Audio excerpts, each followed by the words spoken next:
Welcome in. Hi, Star. How you doing? You're welcome to come up if you want. I don't expect everybody from the panel from the first half of the episode to come back. You're more than welcome to take up a spot.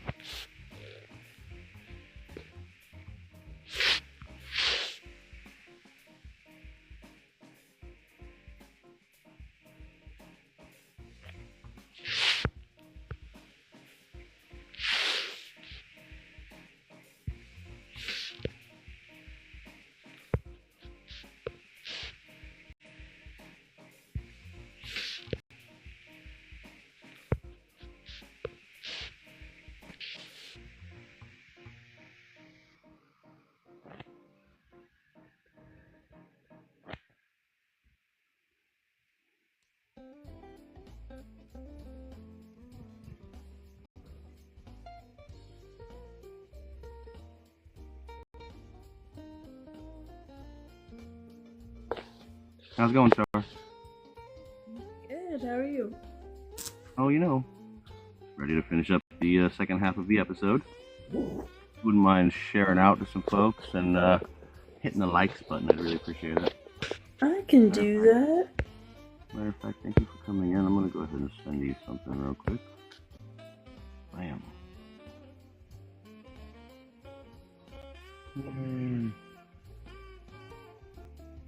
Hey, there's my mod.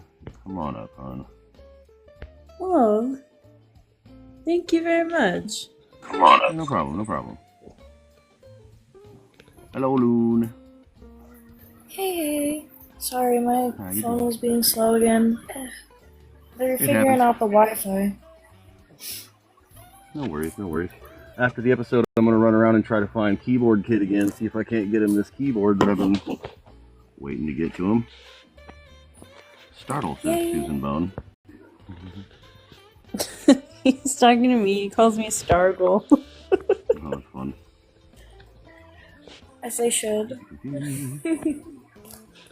see if we can get some more folks back in here so we can finish off the episode for the day. And then I'm going to go do some outreach.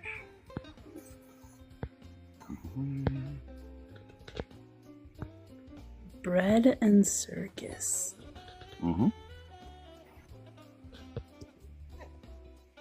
You ever heard of that phrase, bread and circus? No, I have not. Okay. Well, way back in the before four times, back during Rome, the phrase was coined by a poet during the rule of Julius Caesar. And the phrase basically goes, keep the masses distracted with bread and circus and they'll never revolt. Because the Romans had this method of keeping people entertained and fed with cheap grains in order to satiate them, with the Colosseum and things of the like. And it kept people from revolting for a good while. And then, Rome may not have been built in a day, but it sure fell on one. That's crazy. As soon as you said keep the people entertained with bread and circus, I was like, oh, I get it. Yeah. That's gross. But I get it. Very gross. Very unfortunately too real. Yeah, I know. I was gonna say that came into modernity, didn't it? It did very much. Hey, Torsdag, how's it going? Hail Caesar, how are you? Oh, just waiting. Just waiting for that 42. Gotcha. For those who are unaware, Caesar was stabbed to death 42 times by his close cabinet. As he should. March 15th. Actually, The Caesars actually didn't get stabbed. Most of them perished that way. Really? Yeah, there's a statistic on it. It's like literally there's only 3 Caesars that didn't get done in by their own cabinets, and the most fearful thing that any Caesar had to deal with was a handheld knife for his own people to get him. That's crazy. Power hungry Romans. Okay, can y'all hear me? Kayla? My mic was messed up when I came in the first time. Okay, I can hear you now. That's good. What y'all talking about? We're finishing the second half of the episode, which is breaking free from the trap of bread and circus. And as soon as I can get up to 15k likes, I'll finish up the episode. And yeah, so if you wouldn't mind, just tap and share out. I'm gonna see if I can't get a hold of Seeds and get him back in here. And yeah, we'll finish this up here shortly. Thank you for coming. Team I'm Brutus. here for. I was here because of Coyote Joe. Oh, you're here for Joe? Fantastic. Well, he's down there with his teacup right now. I'm sure he'll be back. So 33 emperors were dispatched, and 33 of them were done by sword. A lot of them Hello, got done Joe. by- Hey, Joe. Oh, hey. So Killa, Nothing. Bored. what did I miss? I was over here doing this show at the same time. I jumped out after that second episode, and it all went haywire. Huh? Yeah.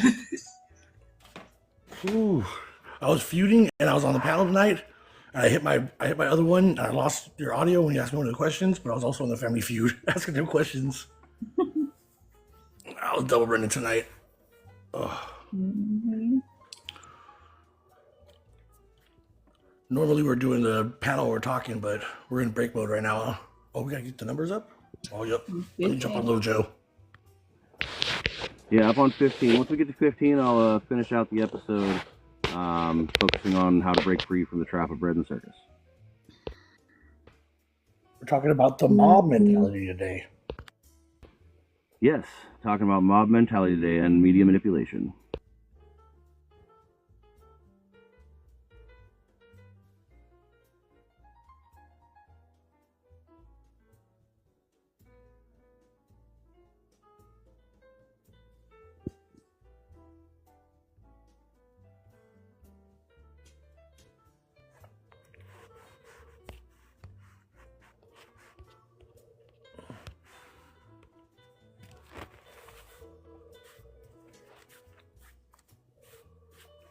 This is my new dumping out window.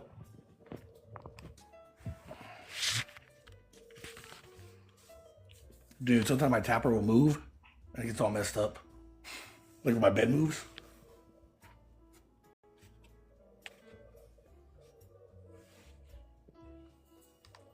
Oh, yeah? Sorry.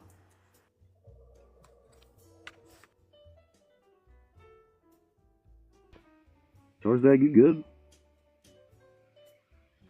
Yeah, I'm all right. Okay. A little chilly, but it's fine. Why? What'd you hear? You heard nothing. It's just... I got a bolt. That's funny. Okay. It's so hard to take you serious though, Sledge, with your dang elevator music in the background. Well, when the show starts, I'll turn it off. Mr. Rogers' Neighborhood type deal.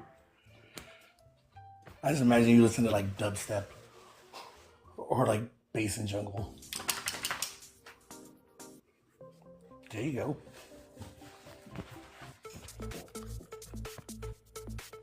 I like that Seed was a little silly tonight, huh? He's normally Seeds was on one tonight. Hey, no, I liked it. I don't mind the extra comedy.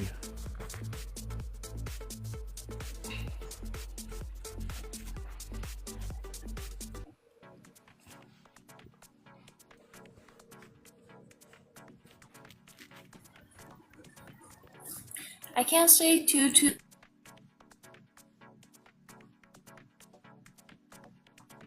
You getting some sleep tonight, Loon? I believe you. It's okay. This part of the I wish I episode did have work. this piece of the episode will be short. Yes, this Kaiji does have wares if you have coins. Specifically in the form of art. Custom. Yeah, you should never put a price on that on your Discord. It really depends on the size. And I did...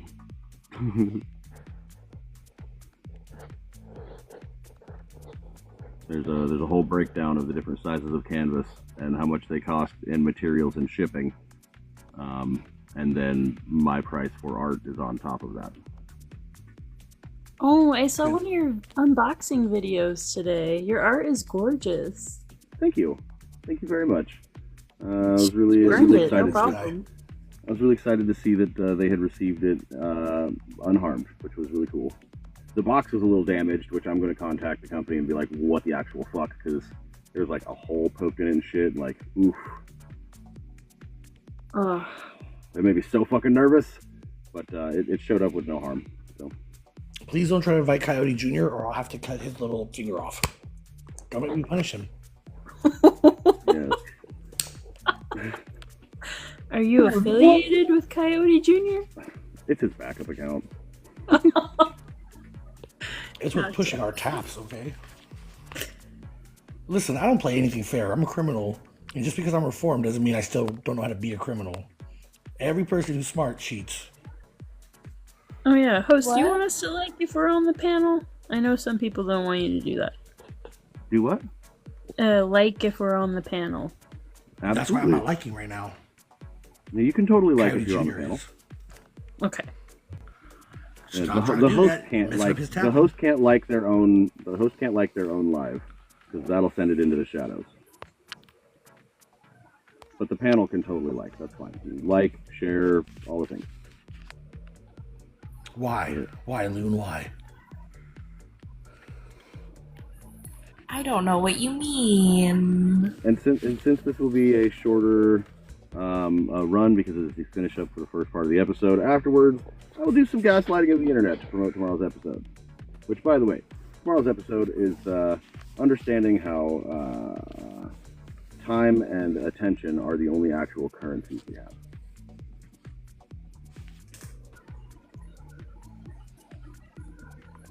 And it's going to be titled Spend Time and Pay Attention. Fantastic. Howdy, Junior, get your ass out of here. I'm just playing. Love you, little Joe. Yo, little Joe, do your thing. I didn't spend $7 on you for nothing. Seeds. Gotta get you back in here. You're the one I was waiting for. That- Fantastic. What was that, Lynn? Strange. Coyote Jr., you have rights too. Coyote Jr., you don't listen to her. I'm your Faja. Coyote Jr., rebel against your masters. Slay your overlord. Join the movement. I brought you into this world and I can take you out, Coyote Jr. You remember that. I'll put you back in my 2-bedroom apartment. That's funny.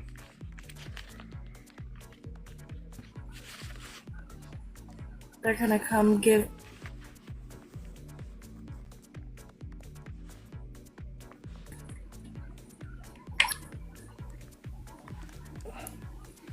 Hey, Kindred. Yo. What's up? Sitting here contemplating the conversation we had earlier. This upbeat Yeah. music is going. This is actually getting me going. Like I want to like jog or something. Fantastic. So, what were you left with after the episode? Essentially how I'm distracting myself with TikTok to avoid the issues I'm avoiding. Fair enough. To be fair, I think a lot of people are utilizing TikTok for the purpose of distracting themselves from what's going on around them. Ikigai, I see you down there. It's too crazy. It is I'll be crazy. right back. I don't think it applied to my life as much as it did when I came into the live. I was all like, well, damn. Yeah, most people have that feeling when they first come in.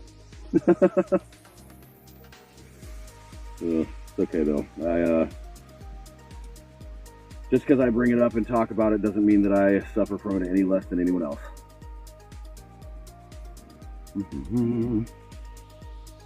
I feel like I should be running through loops right now collecting coins. Like I'm on a Sonic You level. should be. You should be. What are you doing? You want a story time? Yeah, please. Regale us with a story.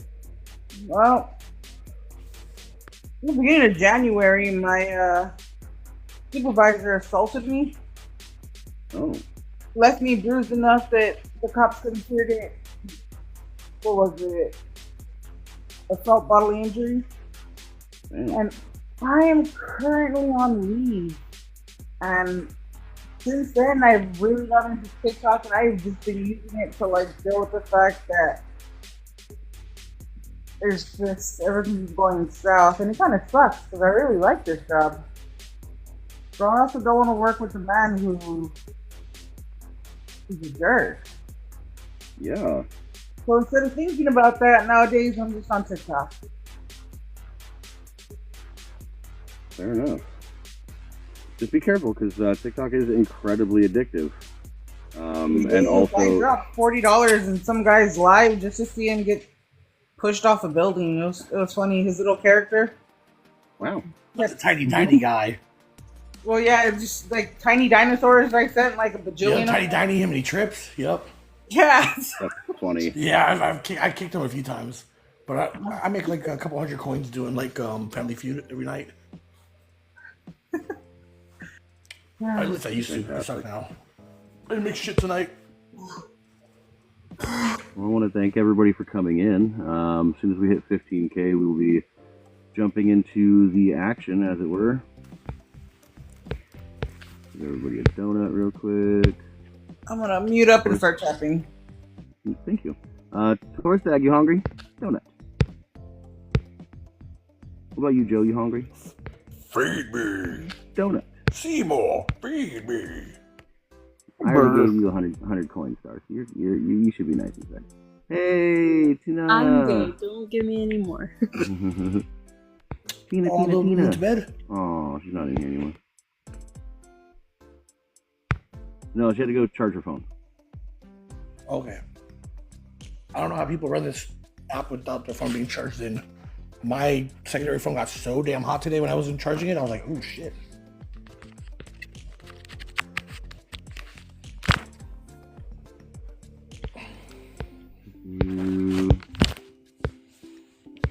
Yeah, I don't know why I care, but now 4 random people think I'm a dark sorcerer, and that hurt my feelings. You are a dark sorcerer. I'm not. Just because I showed them my tarot spread with my horror deck, and now they think I'm like, I don't know. I don't know why I care, but You so are. You're such a dark. They're Dark sorcerer. Oh yeah. Hey, Donk Trumpus, how's it going? You want to come up? We're going to finish up today's discussion.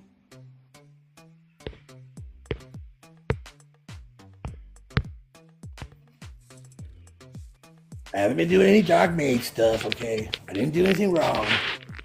How's it going, Dunk? It's kind of weird day. How are y'all doing? It's good to meet y'all. Nice to meet you as well. Hi, I'm Sludge Knuckle. I'm the host of Interviewing Humanity, and we're going to finish up today's episode, which was about mob mentality and media manipulation. And the second part of the episode is going to be breaking free from the trap of bread and circus. Okay. Cool. Yeah, take a seat, get to know some folks. Tap up if you wouldn't mind. I start the show at 15K, and then we'll get into it. Gotcha. Also, we can get you a donut for coming in, give you something to snack on while you're here. Oh, thank you. I appreciate it. I appreciate you, bud.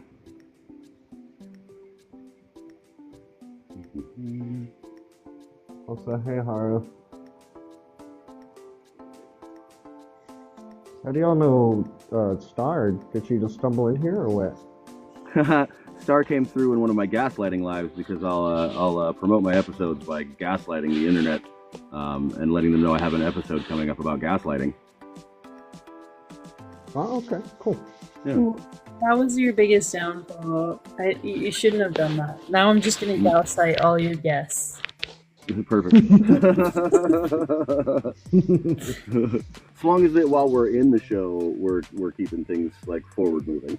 But like before show, after show, you want to gaslight people, that's fine. Just make sure that you're doing so out of like a kind place and not just like demeaning people, because that's just weird. JK. I like informing people about this topic. I think it's very useful and conducive to humanity, and I would love to get the word out. I support you 100%.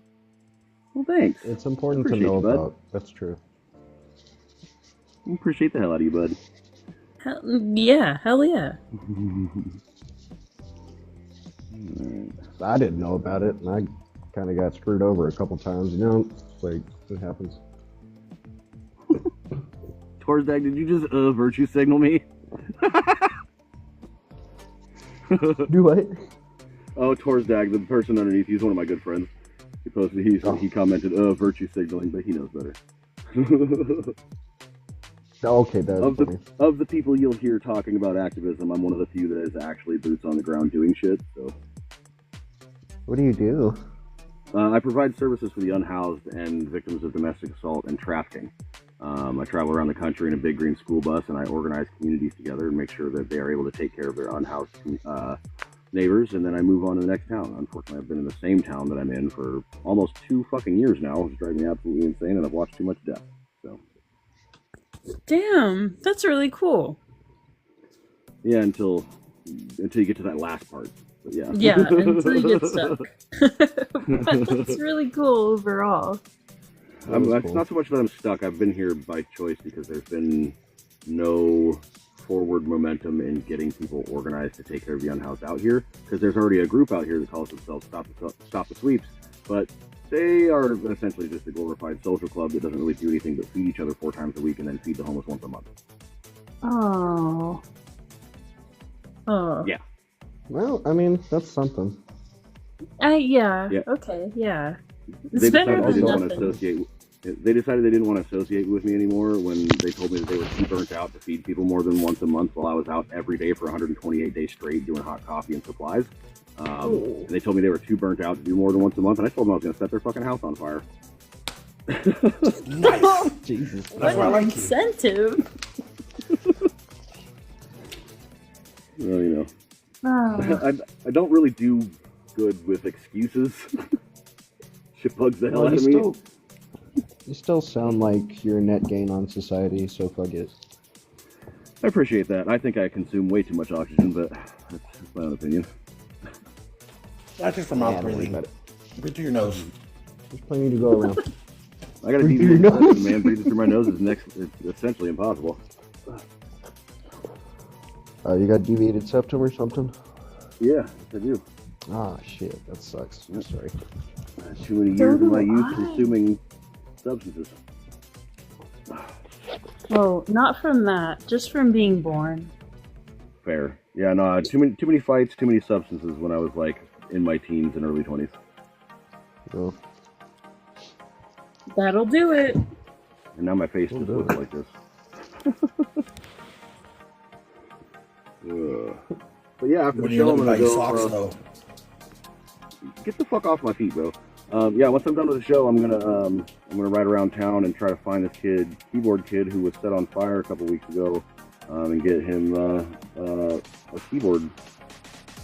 Someone What? dropped off a keyboard for me to take to him. Yeah, so I'm gonna go find him, see if I can't find him, and give him the keyboard. Set If you want to join on. me for that, feel free. Elaborate, please. Oh, so he's a homeless kid out here who plays a keyboard to like make money, and he sleeps out of this like cart thing that has like an apartment built on. He calls it his apartment. It's really nice. But it's like lined with carpet and shit. But anyways, he was sleeping one night, and some guy by the name of Keith, what was it?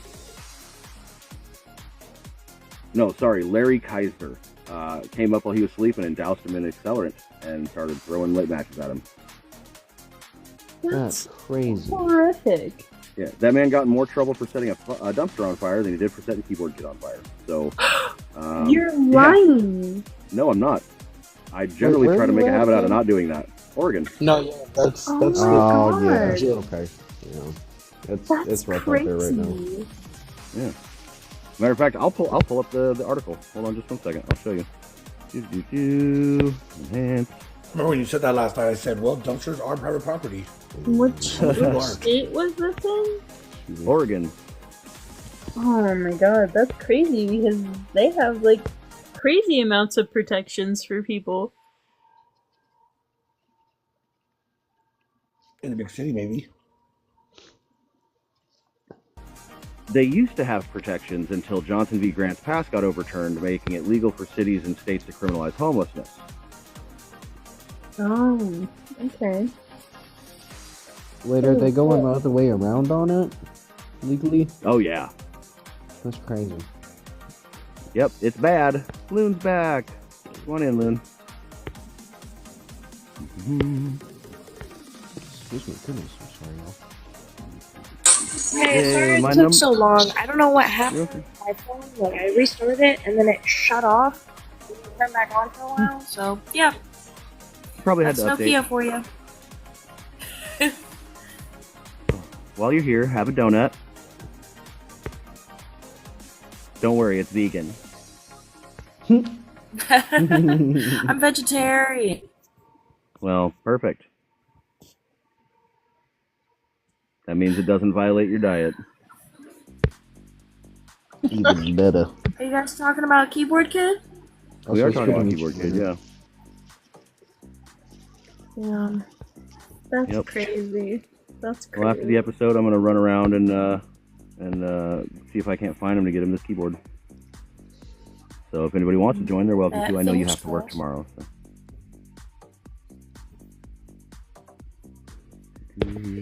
Be up like until 9 in the morning. Oh, you're only working for an hour? What? How long are you working? I work 3 p.m. to 8 p.m. tomorrow. Oh, And then okay. Saturday I work in the morning. Okay. Well, in that case, Yeah, I'm so I'll still be on and stuff. okay, cool. Well, in that case, I am less concerned about keeping you up all night. You're good. I prefer to. Yeah, I'll be breaking up really bad again. All right, 2K more to get to 15K, and I'll start the second half of this episode. Was the guy who was the aggressor? Was he also unhoused? Like, did they No. know each other or something? The report said that they knew each other, but Keyboard Kid says that he doesn't know the guy. Okay. And Is no, he- the man is a housed individual That's crazy. in his late 40s. That's so crazy. What was his problem? Well, I hate to inform you, man, but a good number of people in this country don't view homeless folks as human. Oh, I know it. And because of that belief, they find it acceptable to cause serious and grievous physical bodily harm to the unhoused. Yeah, I don't know. I don't get that. I just don't get that.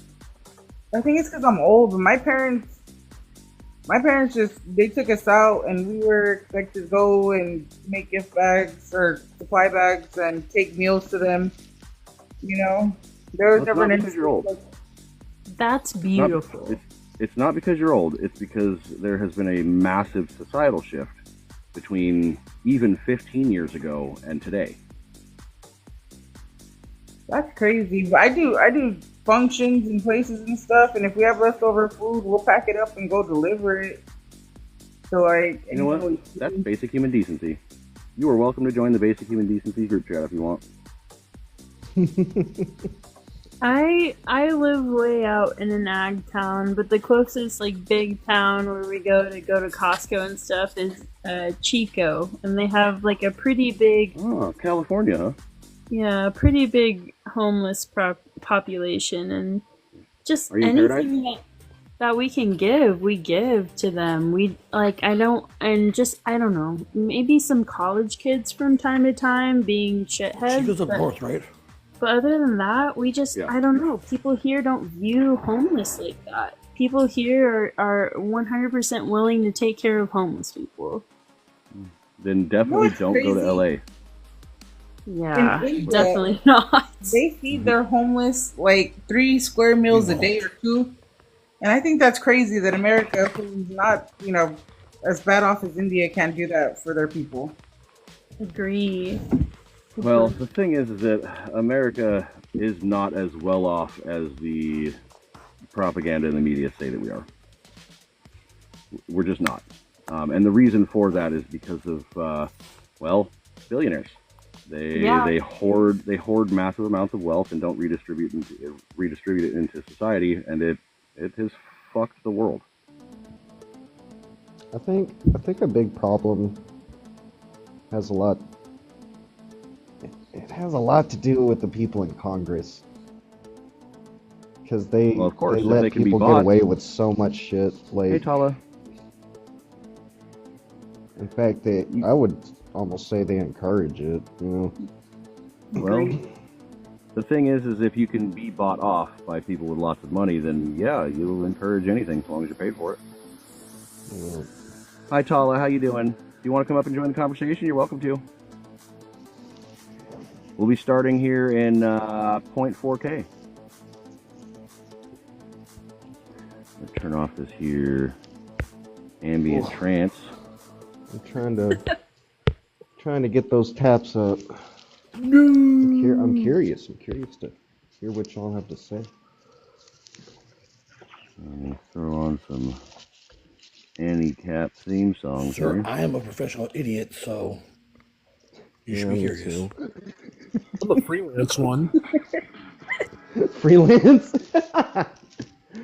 I'm working the gig economy. I don't know Lance, but I'm of keeping him in jail. idiocy. Okay, Tala. I'll see you soon. Me and Dom. All right, Yay, 15K, we made everybody. 15. 15K. All right, so where we left off, we were talking about the concept of bread and circus and how essentially it boils down to keeping the masses satiated with cheap food and cheap entertainment. And this next portion of the show is about breaking free from the trap of bread and circus. So I'm sure you hear things or understand the concept of wake up, go to work, pay your bills, repeat. Sounds familiar, right? For most people, this is life. We've been taught since childhood that having a job is the only way to survive, to contribute, and to have purpose. But what if I told you that this belief, this entire mentality, is a trap? We've all heard phrases like, if you don't work, you don't eat, or hard work pays off. But what if these ideas weren't designed to empower us, but to keep us obedient? What if job mentality wasn't about earning a living, but about ensuring that you never question the profits from your labor? And while you're working yourself into the ground, what's keeping from noticing the real problems? Distractions, entertainment, news designed to make you feel powerless. This is bread and circus, a control system perfected thousands of years ago and still just as effective today. So we're going to break it all down. We're going to explore how job mentality keeps people in the cycle of survival mode, how bread and circus distracts us from questioning the system, and most importantly, how we can break free, reclaim our time, and redefine what work and success really mean. So our panelists here, which have rotated through aside from some of the regulars, are regular people, just like you and I, who have lived through these struggles. Some have escaped, some are still trapped, and together we're going to figure out how to move forward. And as always, afterwards, we will open the floor to a live audience Q&A and some discussionals. So start thinking of your questions and things you'd like to talk about now. So let's get into it. From the moment we're old enough to understand words, we're taught that our values come from work. A good person is a hard worker. A lazy person is someone who doesn't pull their weight. But who decided that the purpose of life is labor? The reality is, job mentality isn't about productivity. It's about control. If you're always working, always exhausted, always stressed about money, you don't have time to question anything else. So my question for the panelists, and for those of you who are new, we'll start off top left and then go left to right all the way down the panel. My question is, what was your first introduction to job mentality? When did you first feel the pressure to get a job and be productive? Star? Holy shit. That's actually really funny to be the first question. I had my first mental breakdown based on money when I was 16 years old. I crashed my first car and I like fully broke down about it, and my mom was like, "Are you okay? Like it's okay. Like we'll pay for it. We'll help you pay for it. Like you have a job," because both my parents own businesses and I worked in their businesses. But my understanding of money was just so clear, I feel like, based on capitalism, that I was already panicking. And that was when I had like a huge mental breakdown, and my mom found a shoebox in my closet with tips that I had collected over the last like 3 years that amounted to almost $6,000. And I was like, I've never spent one single tip that I have earned because I am so afraid that I will need that money. And I was 16 years old. Hmm. Thank you for sharing your lived experience. I really Yeah. appreciate that. No Dunk, problem. what was your first introduction to job mentality, and when did you first feel the pressure to get a job and be productive? Um, I've got a kind of a similar story to Star. It was, like my parents had me do chores around the house, and they would give me an allowance, right? And one night, I overheard them talking about having trouble with bills. And I started crying. I was scared. I was scared about it. And don't get me wrong, I'm gonna go outright and say it, like, I'm a capitalist through and through, Western chauvinist, all that, whatever, blah blah blah. But I was scared, and I hate that aspect of human behavior. I hate it. Like, it should never be an issue, in my opinion. But I took all the money I was saving up and tried to give it to him. Had like tears running down my face. And I think that was my first time thinking, like, shit, we're kind of in a pickle here, like as a species, as people, not just us, like my family. I was like, ooh, maybe there needs to be some changes. That was the first Very, time. very much. Well, thank you for your lived experience, bud. Absolutely. Coyote Joe, what was your first introduction to job mentality, and when did you first feel the pressure to get a job and be productive? So when I was 3 years old, I used to have a vacuum cleaner that had little bubbles, like little balls that pop up. And I'd vacuum the ground for my mom. My dad was there for the first 3 years. My mom ran away from him. He was very violent, and I was raised around women. I never really had a childhood. Having like my first compound fracture at 3, and then getting hit at 6, brain damage, and learning how to walk, all that. I used to carry my sister a lot before I got hit. Like she was my responsibility. Like I even took 2 years out of high school to go to adult school, so I could take my siblings to school every day when they were in elementary and junior high.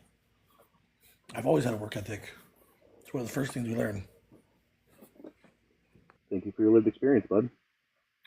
Torsdag, when was your first introduction to job mentality, and when did you first feel the pressure to get a job and be productive? When I was 11, I used to work on a tree farm. And that all came from growing up extremely poor, way below the poverty line. Um, my mother is a single parent raising two kids. And it got to a point where it was one of those, like, we all need to bring something in or none of us are going to have anything. So, yeah, about 10, 11 years old, somewhere around there. Thank you very much for your lived experience, bud. Kindred, when was your first introduction to job mentality, and when did you first feel the pressure to get a job and be productive? Okay, don't judge me for this, but I'm Latina, so I didn't have to get a job until about 4 years ago. And what age would that have made you? Shit, 4 years ago I was 29. Okay. I came from a very traditional household where my father took care of me until my husband took care of me, Okay. and then my husband had an accident, and that's when I first started working. Oh, shit. Well, I'm glad to hear that you come from a family that takes care of each other. It's very few and far between these days. Thank you for your lived It's experience. very patriarchal. It's a whole thing with Yeah, yeah. it is. Loon, when was your first introduction to job mentality, and when did you first feel the pressure to get a job and be productive? Pretty much just as soon as I turned 16. Like we have Oh, you cut out there, bud. your first check, you're supposed to buy. What's up? You cut out when you were 16. Sorry. When I was 16, I felt the pressure pretty much as soon as I turned 16. Um, we have a tradition where you're supposed to buy your mom a blanket, but we weren't in Zimbabwe, so I kind of just had to settle for coffee and stuff. But I wasn't sure if my first check was going to be enough to get my mom something that I felt would equate to the blanket. Mm. Thank you for your lived experience. Seeds. When did your first introduction to job mentality, and when did you first feel the pressure to get a job and be productive? When I was around like 7 or 8, I started forging my report cards because I knew that it was so-called related to my permanent record, which was going to be what determined what kind of job I got and if I was going to get a good job. And if my permanent record said that I had bad grades, then, I would be a failure. So I started forging my report cards because I would do great on tests, but I would not do any homework at all. Like I would pretend to do homework and just do other shit because it wasn't stimulating. So I knew that, I just knew very early that this was part of it, that submitting to labor was going to be part of the whole scheme. Thank you for your lived experience, man. And I'm hearing a lot of stories about people's first experiences with this job mentality happening when you were children, which is very indicative of the system that we live in. So my next question for everybody, again, starting with Star, is have you ever worked yourself to exhaustion and still felt like you weren't doing enough? And why? Yes, definitely. That was when actually my parents had and I had a huge falling out because I worked at a movie theater and I also worked for them, and my parents were working a big festival in our town, and my mom convinced me to tell the movie theater to take a hike so that I could work almost 18 hours continuously for her. And we were talking about it after, and I was like, haha, it'll be really, really great when I get this overtime because it's going to help me pay my bills. Because, my mom also encouraged me to move out at 18. And she was like, I'm not going to pay you overtime. I'll pay you under the table for $10 an hour. And I was like, what? Okay. And yeah. That is very stressful, and thank you for your lived experience. Just to address Kindred really quick, don't feel shame that you didn't have to work until you were later on in life. Honestly, that is a wonderful privilege, and you should, not to tell you what to do, but it's something that most of us would probably be grateful for. So, Dunk, have you ever worked yourself to exhaustion and still felt like you weren't doing enough, and why? I don't. No, no, I don't believe I have. I've, I think I've got a pretty good handle on my self-worth, I suppose. I mean, I have worked myself to exhaustion, but at the end of it, I'm just like, yo, I did what I could. Like, someone else has got to take the reins. I really like that perspective. I would like for you to come through on some of my mental health episodes, if you don't mind. And thank you for your lived experience. I said I'd like for you to come through on some of my mental health episodes, if you don't mind. Absolutely, you guys are awesome. Thank you very much, and I appreciate your lived experience. Joe, have you ever worked yourself to exhaustion and still felt like you weren't doing enough, and why? Oh yeah, I used to work for Korean people. They work you real hard. I used to work what was called the 12 on 2 off, where I'd work 12 days in a row, and then I would get a day off at the beginning of the 12 days and at the end of the 12 days. And I worked so hard that I busted my shoes, and I was starting to have feet problems because my shoes were broken and I kept going to work, and I wasn't paying attention to my feet, and it got bad. Like, I eventually got new shoes and it got better, but I went through a lot of issues with my feet and my ankles when I started getting old after 28, which sucked. But I used to work a lot, man. I used to work just all that I could, just to be working poor. But it was nice to have my own apartment. Naked Wednesdays were worth it. Naked Wednesdays. Okay. Well, thank you for your lived experience. Since Torzdag dropped out, we'll come back to him when he comes back. Kindred, have you ever worked yourself to exhaustion and still felt like you weren't doing enough, and why? Well, again, I really didn't have jobs, but I was expected to clean the house, take care of my sister's kids, do a bunch of stuff, and then still have time to volunteer for either the church or the community. And there were days where I was all like, I cannot do this again. Not because I didn't like it. I liked volunteering. It's just, it got to be a lot. Never got paid for it. My day was just expected of me. I pretty much just couldn't say no to the family. Yeah, and I would like to point out that even staying home and doing home chores and taking care of a family, that is a job. That is a full-time job, and it is just as stressful. You are valid. We were a Latina family. There was 8 grandchildren in the house at one point, and it was just like, oh dear God. Lord have mercy. And I have like 5 siblings, so 5 plus 8 plus. Man, that is Jamaican. Look at that many Latino children in the house. That's crazy. I got 3 properties on that many Latino children. Well, thank you for your lived experience, hon. Loon, have you ever worked yourself to exhaustion and still felt like you weren't doing enough, and why? Yeah, when I was around 8 to 9, it was really hard dealing with my cousins kind of living with us. My aunt and uncle would kind of drop them off and then disappear, and I kind of had to handle the relations between my siblings because we had our own problems and our own stuff going on, and it was a really stressful time, and I constantly felt like it was my fault when everyone wasn't getting along or when someone did something, and so, parents got upset because they're watching, at this point, like 5 kids. Very valid. And again, thank you for your lived experience.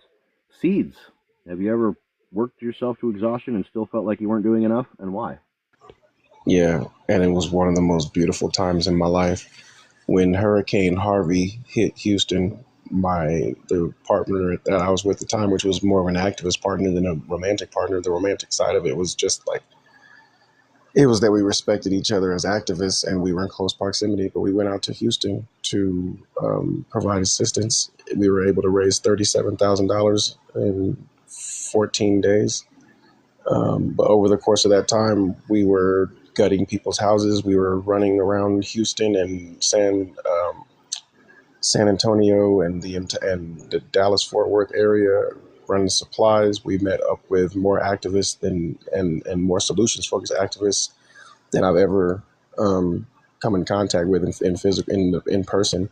And I drove over, I think, 60,000 miles in a couple months doing this because of this. And I drove till I was working till I was exhausted. And even then I was just like, there's more people over here that need assistance.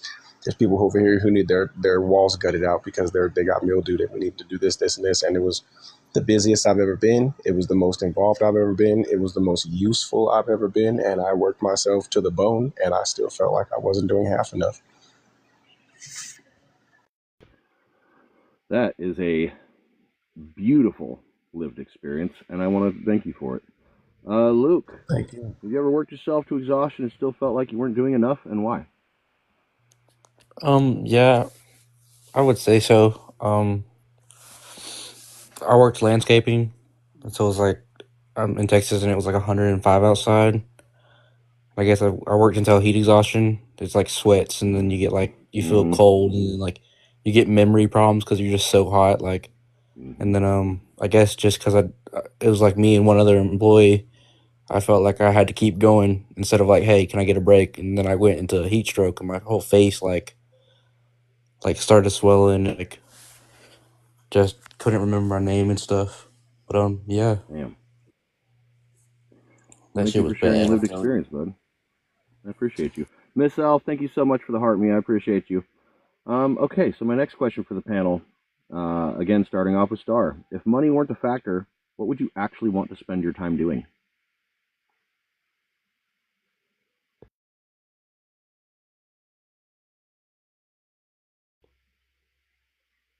Star, Say it again? if money weren't a factor, what would you actually want to spend your time doing? Being a better parent. Yeah, being a better parent, hands down. I would definitely love to learn like more homemaking skills and stuff as far as just like canning and like making things easier for my family, but definitely I would just want to be able to spend more time with like my kids and not worry about being frugal, not worrying about like buying them toys, you know? Okay. Hit me up after the live and I'll recommend a book for you if you're really interested in doing more at-home, off-grid kind of home crafty things. Absolutely. Dunk, if money weren't a factor, what would you actually want to spend your time doing? Hmm. Mm, Probably just art. My guy. Like if we were just in like a Star Trek Federation world where it's like, it's like UBI and shit. Probably just drawing. It's like Voyager. Okay. Okay. I'm there with you. Art is definitely my main forte when it comes to personal time. So I really appreciate Oh, that. I really appreciate that what do you experience. do? Well, I drew the picture on the screen. Oh no shit. Yeah. Badass. Thank you. Okay, cool. So Joe, if money weren't a factor, what would you actually want to spend your time doing? I would love to focus on my comedy, focus on the ministry, and 3 chicks at the same time. Jesus. Well, I appreciate it. Hey, Angela, welcome in. No, not Jesus. I don't want him in that. I appreciate your lived experience, buddy. Kindred, if money weren't a factor, what would you actually want to spend your time doing? Working on a homestead, reading books, avoiding people. Hey, that's my dream job too. Thank you for your answer, hon. Loon, if money weren't a factor, what would you want to spend your actually spend your time doing? I don't know, honestly. I mean, maybe reading. I miss reading. I used to get to do that a lot, and now I work all the time. And other than that, I'm just tired all the time. So it'd be nice to read again. Felt that. Seeds, if money weren't a factor, what would you rather spend your time doing? Because money isn't a factor doesn't mean that there isn't work to be done in this world. I fancy myself to be what I call a galactivist.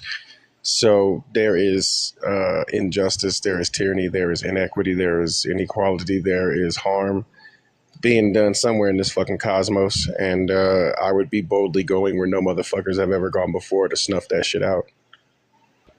And that's why you and me are motherfucking friends, my guy.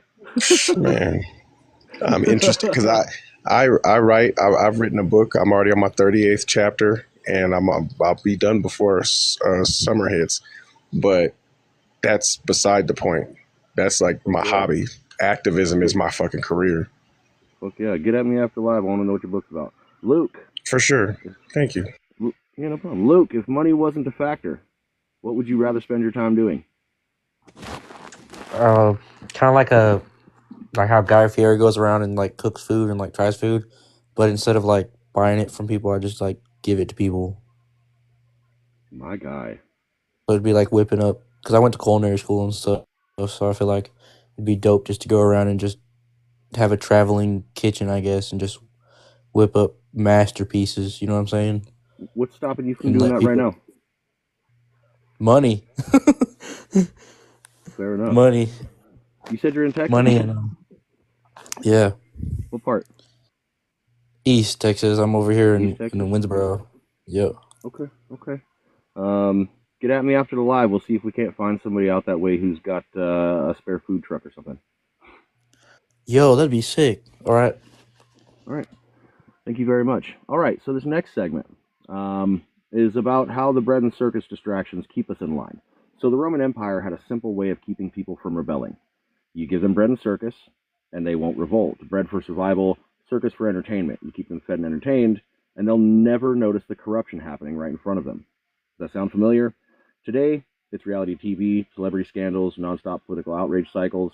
Every time something real needs attention, like corporate exploitation, wealth inequality, or government corruption, there's a circus to keep people distracted.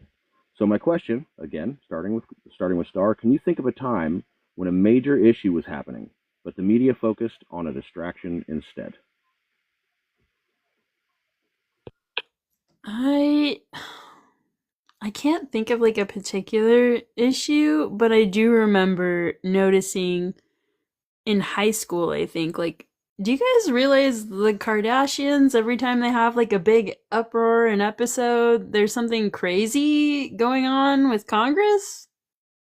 That's kind of wild. What is a Kardashian? Kind of crazy, isn't it?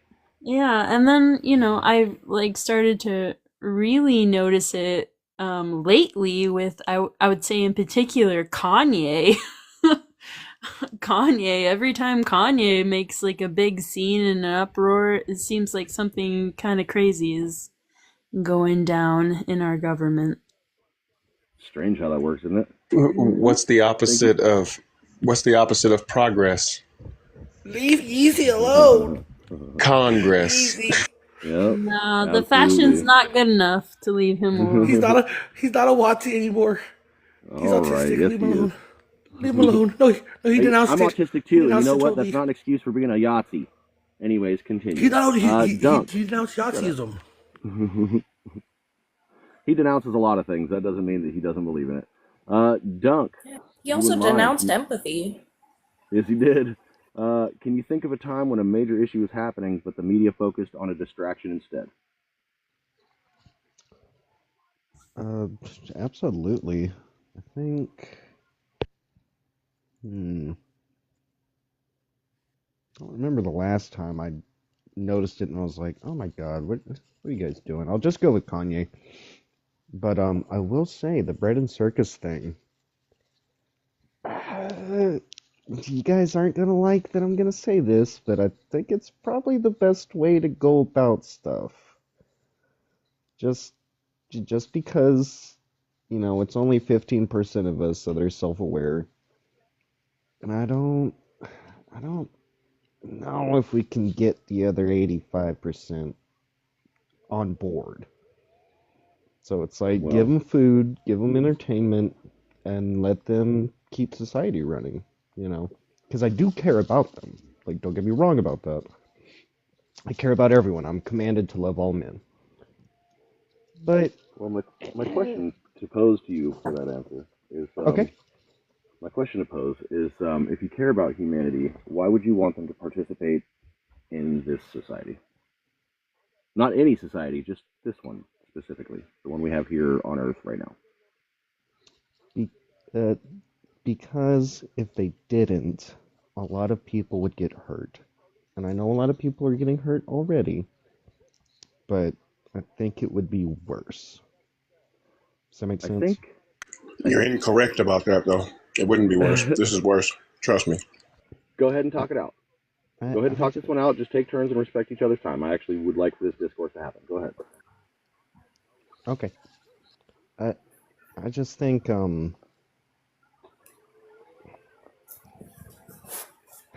like whenever you yank an engine out of a truck, that truck ain't gonna run for a little bit. But you can put another one in, right? So to me, I'm thinking just do it piece by piece, slowly, and get all the good parts in, take all the bad parts out. Like I think a lot of people really want fast change, and I've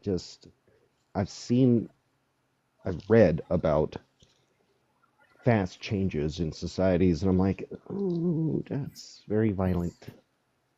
and I don't want anyone to get hurt. I guess that's what I'm saying.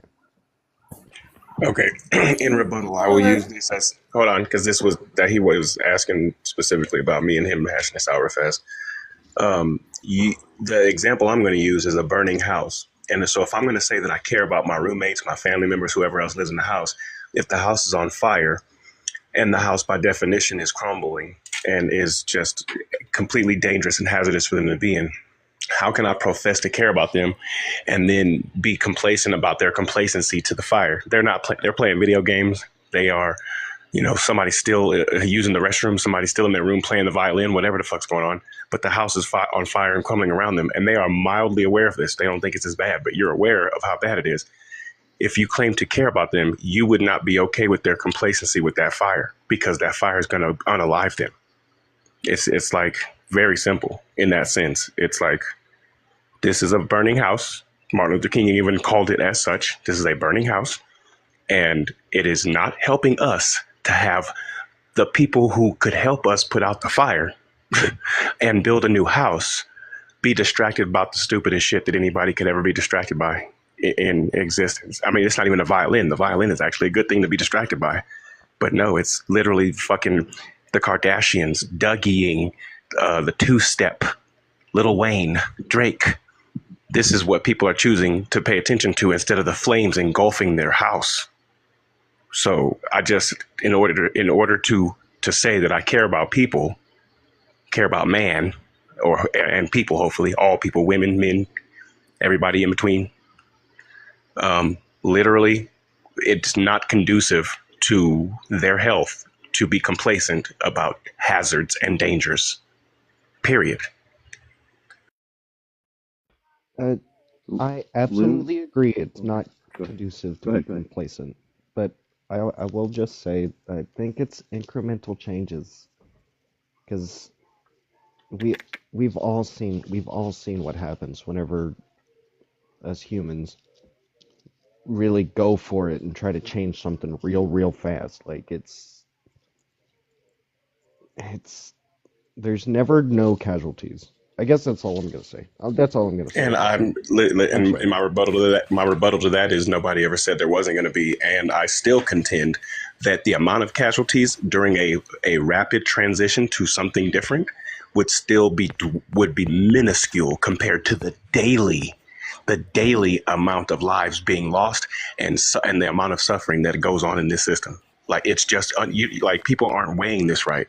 And that's why we are complacent, because they think a change would be more violence. And they aren't even aware of the violence that happens fully in the real world that we live in now on a day-to-day, minute-by-minute basis. I can agree with that for sure. Loon, you wanted to say something really fast? After Loon will be Star, after Star will be Luke.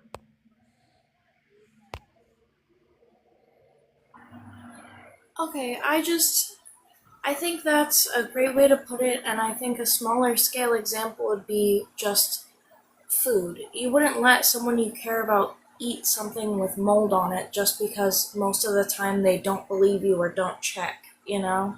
Like, if you care about someone and you actually genuinely care about the outcome of what happens to them, then you at least try to warn them, even if you don't think there's a big chance of them listening.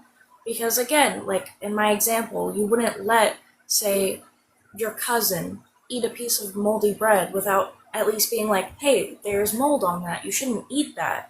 Even if maybe they're like 5 or 6, you would at least try and take it or prevent them in some way from doing it. You wouldn't just let them sit there and hurt themselves. Star? I feel both sides of that because like obviously people should be informed. In that same vein, one of my absolute favorite quotes is from Men in Black, Agent K. A person is smart. People are dumb, finicky, panicking creatures. So, like, you can tell one person something and they will be able to, like, interpret it. You tell the masses something and obviously, well, not obviously, most of the time there will be a panic of people, inferring what they think will happen or Uneducated guesses, just all of these things compile and cause a lot of fear in people instead of actual educated guesses. And so, I see both sides of that, of like, people deserve to be informed, period, no matter what. And then at the same time, how do we tell people things without causing a huge panic and uproar? It's a very valid point, and thank you so much. Luke. Yeah, I think I was gonna harp on Dunk's side of it because I'm a radical free thinker, and oftentimes when radical free thinkers they when they like impose an idea upon like a group of people, they get shunned in our society. You know what I'm saying? Like if you're not thinking with the norm, they get shunned. So I was saying like how many times until like you tell people and you get ignored and people make fun of you and like they put you down, they make you look like you're crazy and stuff, and then you get all jaded. Like how many times does it take till you get jaded? And like in a perfect world, it'd be like, yeah, I wouldn't want somebody to eat moldy food. But at the same token, there's gonna be somebody I'm gonna tell, and then they're just gonna be like, "Oh no, you're wrong, dude," and they're still gonna eat it, and you're just gonna get tired of it after a while. So Or that jaded. directly plays into the first half of the episode, which was about mob mentality, about how people will mob together to do things to fit in or to ostracize other people. So thank you for making that perspective. I appreciate you. So back to the questioning really quick. I think I was on Joe. Do you ever feel exhausted can you think of a time when a major issue was happening, but the media focused on a distraction instead? Yeah. I mean, a little place in the Middle East tried to take out Libya and some other place. It got spanked. And we were in the middle of our own stuff. Hardly even paid attention to it. There's a lot of stuff like that goes on. By proxy wars, just engagements. They talk about Ukraine a lot, but they hardly ever hardly really showed it a lot. I mean, they touched over it a little bit on the legacy media, but just a lot of the things in the world we are blind to, or, they have like classes in like Europe, the propagandas of America. It's like a college course. We are great at ignoring facts. As long as it suits our preferences of reality, we're okay with it. Confirmation bias. Thank you very much for that perspective, bud. Kindred, can you think of a time when a major issue was happening, but the media focused on a distraction instead?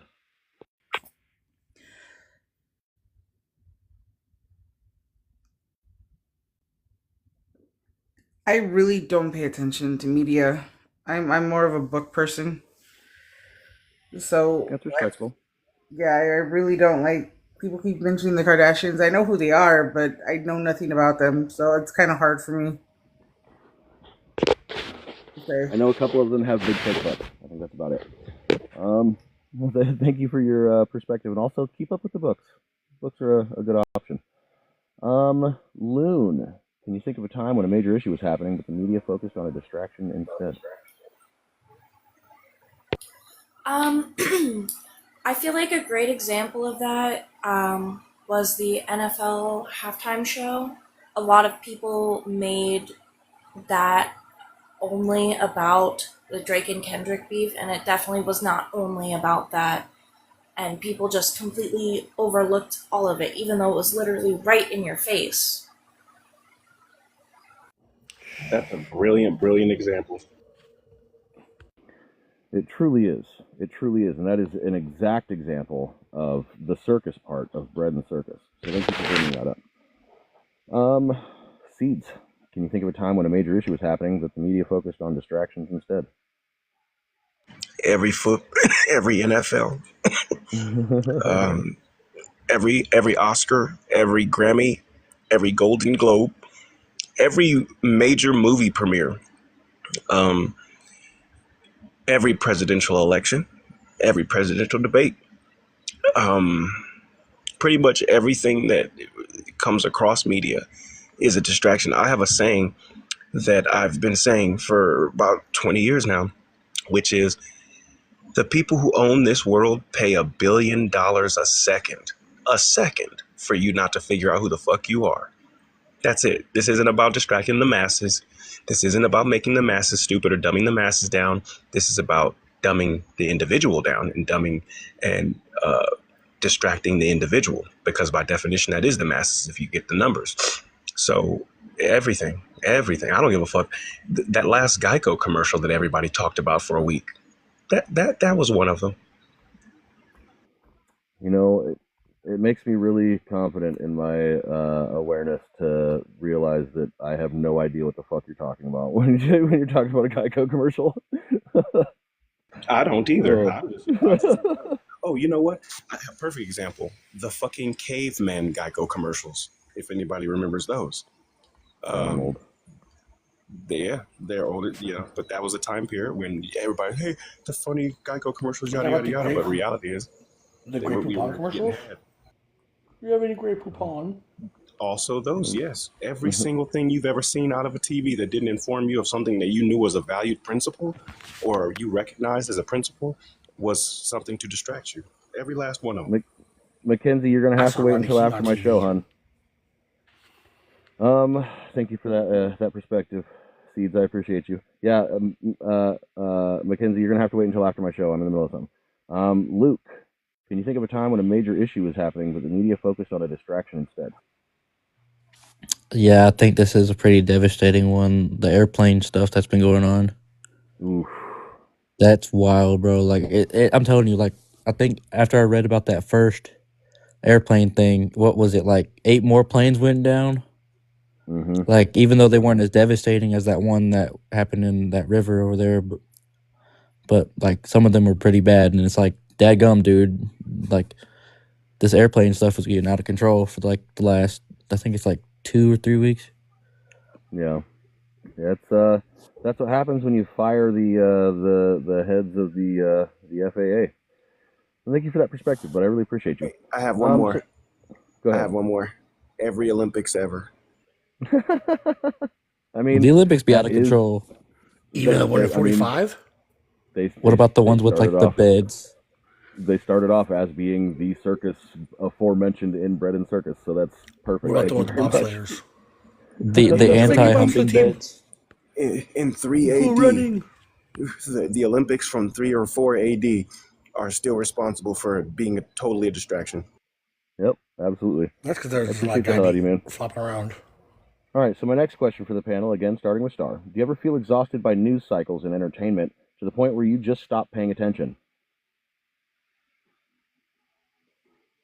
Absolutely. Oh my gosh.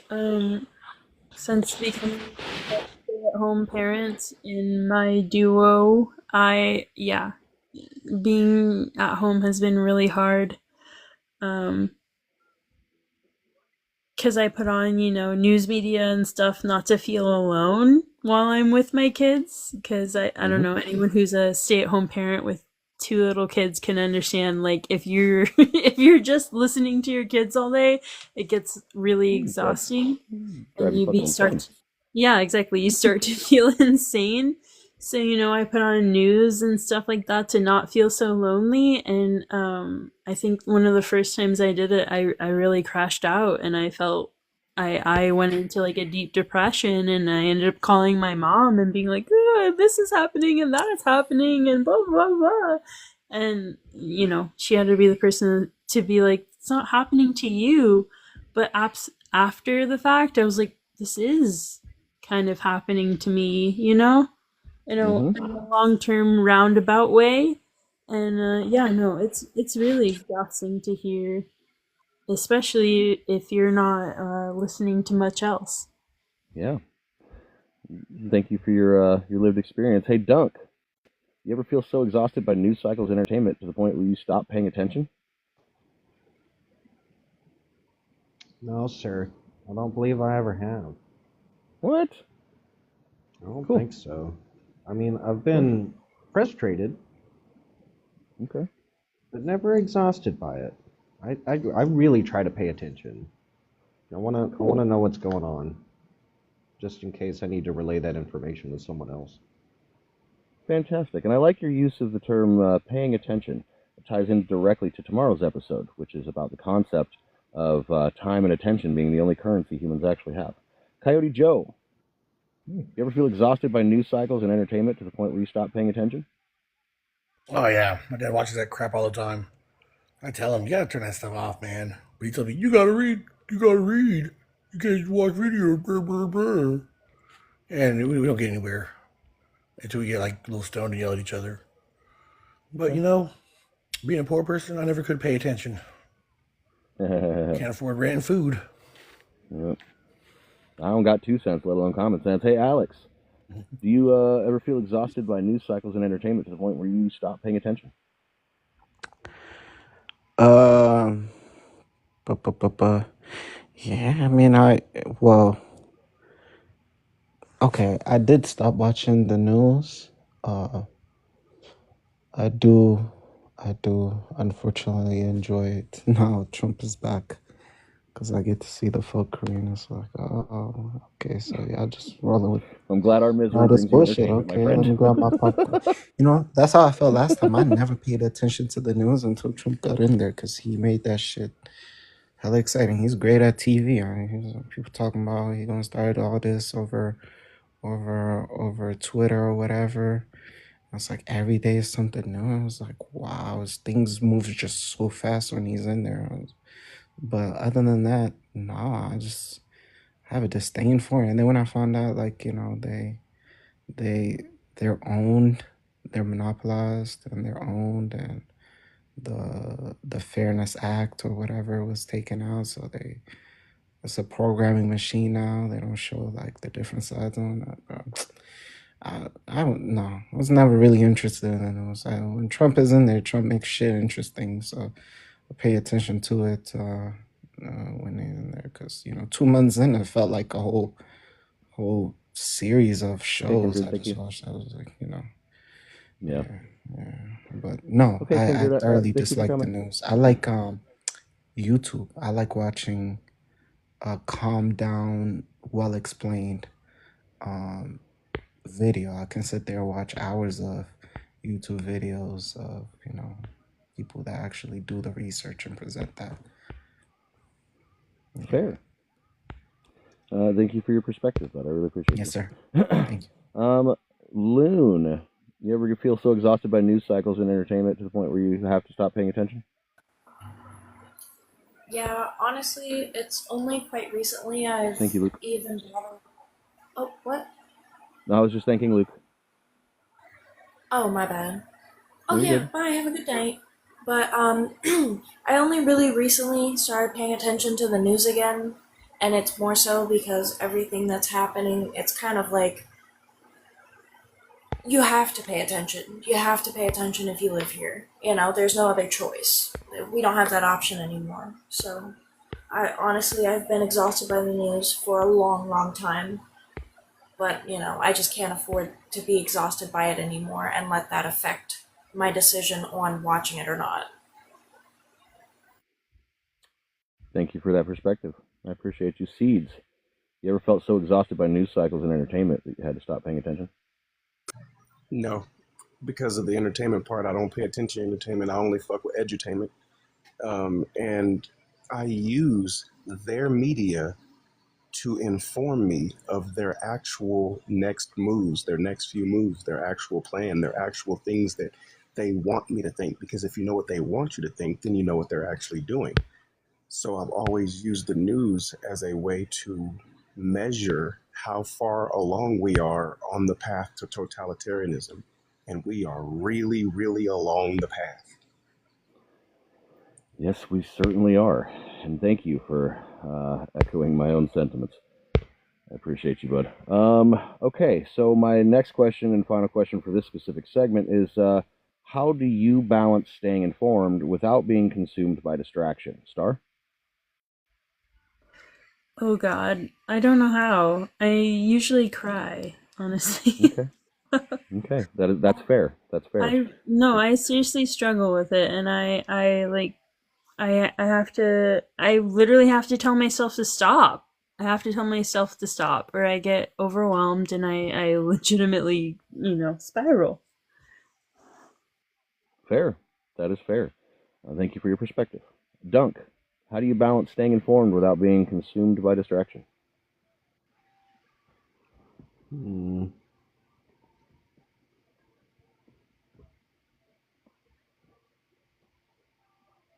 I guess by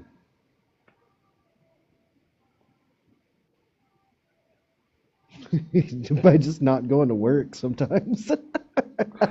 Fair enough, man. Fair Just by enough. calling in.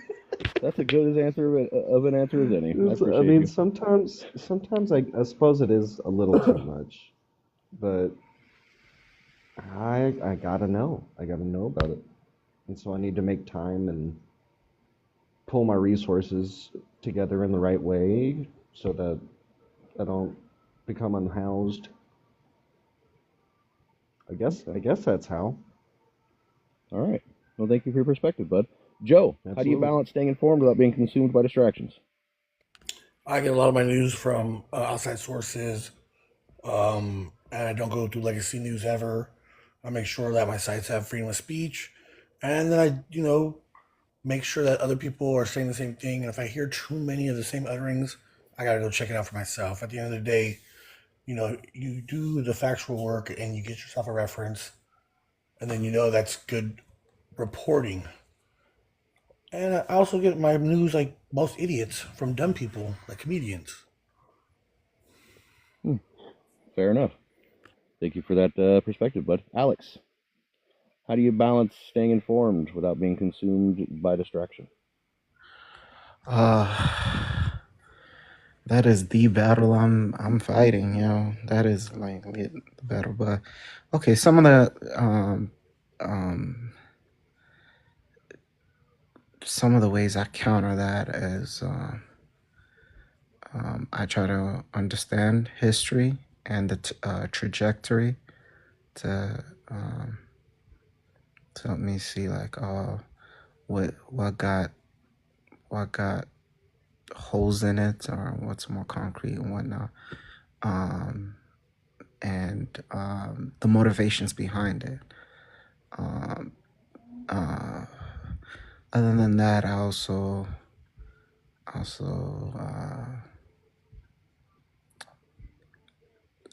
try to stay. So like I mentioned, I like to watch YouTube videos that are sometimes an hour long or whatever that stay on a specific subject and break it down. And that way I'm not I'm not distracted from the subject that I'm trying to study. But yeah, other than that, I grew up in the internet age. I'm bombarded with distracting things, and shit, even conspiracies get like that and whatnot. So that's a battle I'm facing. But like I said, try to go look for more historical based things, because things tend to happen in patterns, and you see the motivations behind them, and yeah, the mechanism may change, but the trajectory may not. So yeah. Thank you very much for your perspective, bud. Loon, how do you balance staying informed while not getting consumed by distraction?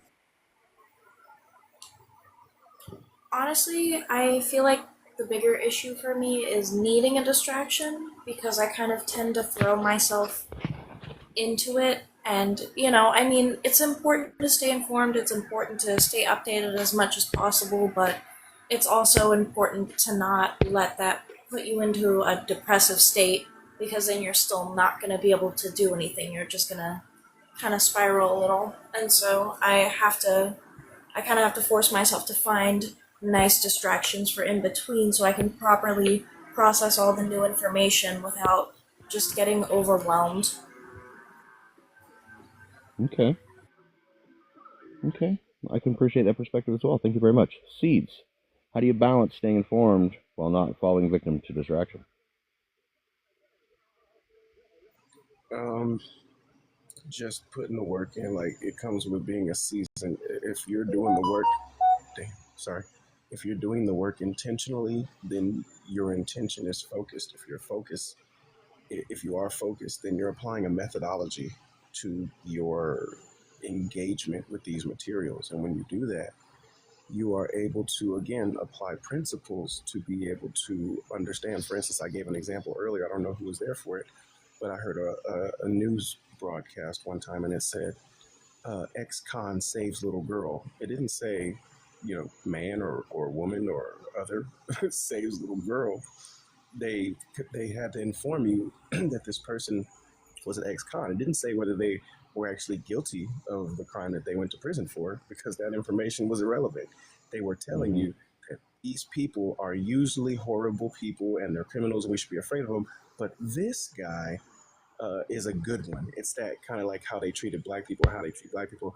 They're one of the good ones. They're one of the good unhoused people. They're one of the good ex-cons, etc., to make themselves look good for featuring the story. So being able to look at those things and apply principles and be able to hone in on what the real agenda is just comes with being seasoned. And another thing is not believing in it goes a long way. I don't believe in it. So to hear fucking Donald Trump say some shit for people to believe it, all the way back to George Bush. That's why in Linkin Park song, he said, at the end of the day, the whole world's asking themselves, what did he say? Because I remember my cousin and I looking each other right in the face when George Bush delivered a speech on the news. And we were like, what the fuck did he just say? And we heard what he said, but we couldn't believe that someone who had achieved the ability to become the so-called president of the United States, because even though we don't think it's prestigious, everybody else does, that this fool could barely put two words together, and we couldn't believe it. So why did everybody have that same sentiment and that same experience to the point where famous people put it in songs? Like, so I've not believing in it goes a long way, and that's how I detach myself from being manipulated or influenced by it. Yeah. Thank you very much. Thank you very much for your perspective, buddy. So this next part is how we can break free from bread and circus to reclaim our time and autonomy. And I'm just going to give you some points. There will not be a questionnaire afterwards, and I'll do my closing monologue and leave things open for audience Q&A and group panel discussion. If anybody has questions or anything like that, feel free to throw them at me at that point. So how do we break out? How do we escape this job mentality and the bread and circus without being crushed by the system? Here's some steps that we can take. First, reclaim your time. Reduce unnecessary labor, such as Dunk had said. If you're not being paid fairly, work only as much as necessary, or work your wage. Control your attention. Be aware of distractions and choose where you focus. Ask, is this information helping me or keeping me passive? Rethink productivity. Not all work is wage labor. Building community, learning, and resting are just as valuable work. Explore alternative economies. Support worker-owned businesses, barter systems, and self-sustaining communities instead of feeding corporate power. Work is not life. Labor is not purpose. The system will tell you that that you must work to survive, and while that may be true for now, it doesn't have to be true forever. The first step to freedom is understanding the game. Your challenge this week: track where your time is going. How much of it is spent working, consuming, or being distracted, and how much of it is actually spent living. Here's some resources to help you reclaim your autonomy. Some books: Bullshit Jobs by David Graeber, The Deficit Myth by Stephanie Kelton, The Attention Economy by Thomas Davenport. Some alternative work and economy resources online: the Free Work Project, Worker-Owned Cooperatives is also another website. Time is your most valuable asset, so please spend it wisely. And until next time, I've been Sludge Knuckle, and this is Interviewing Humanity. Work less, live more. And now, go ahead and open up. If anybody has questions or comments or has a conversation they would like to have with each other, please feel free. Is my clown creepy, and are you ever going to get socks? I am never going to get socks because fuck that shit. Go ahead, Seeds. I have a gift for everybody. Who in here is familiar with the Trivium? I am. Nice. I expected as much. So, for those who don't know, the Trivium it is part of the 7 liberal arts. There's the Trivium, which used to be called Grammar, Logic, and Rhetoric, and now we call it input, processing, output, which is like computer jargon. Grammar or input being attention to detail to the incoming information that you acquire and are researching. And then your logic is how you process it, like a processor in a computer. And your rhetoric is how you actually apply the application that you've generated from the grammar and the logic. So it's grammar, logic, and rhetoric. Those are the trivium. But the trivium were the primary pillars of the quadrivium, which included arithmetic, geometry, astronomy, and music. So applying the quadrivium or the trivium specifically to how you engage with the scientific method, because the trivium is the feminine to the scientific method's masculine. They go together. You shouldn't even be using the scientific method for anything until you've applied the trivium, because you can apply the scientific method to SpongeBob, but what the fuck is it going to get you? I can tell you I had 2 bowel movements today, but if you apply the scientific method to that, what is it going to get you? Like, Handful of shit. Right. It focuses on the validity of the information you're getting and how well you processed it and how well you put it out. So being well versed in bullshit just means, you're well versed in bullshit. And so I was going to kind of caveat and say that it's really interesting that we talk about like how to avoid burnout for like the type of bullshit entertainment and distractions that they throw at us. But it would seem that our ancestors who knew about the trivium and the quadrivium, it seems like that the quadrivium was actually a anti-boredom mechanism. Because think about it, if you were like Leonardo da Vinci and you got tired of drawing, and so you picked up an instrument and did the instrument, and you were trying to, you just weren't feeling like you were achieving something, or you were going for a specific thing and it just wasn't clicking.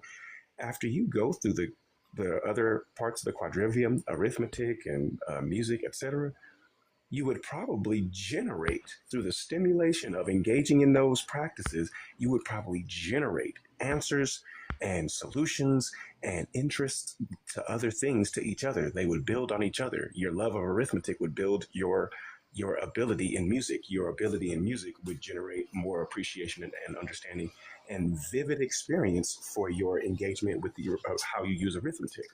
Like I was going to say earlier, and I forgot to say it, the media actually has a cadence. The media actually has a tempo. Tyranny has a tempo. Think about that. Tyranny has a tempo, which means if you learn the rhythm, you can actually learn the tune that they're actually speaking or singing when they actually broadcast some spells. You are very fucking correct. There is a rhythm and a tempo to tyranny and capitalism. And the rhythm divine? No, it is definitely not a divine. I love rhythm. Enrique Iglesias.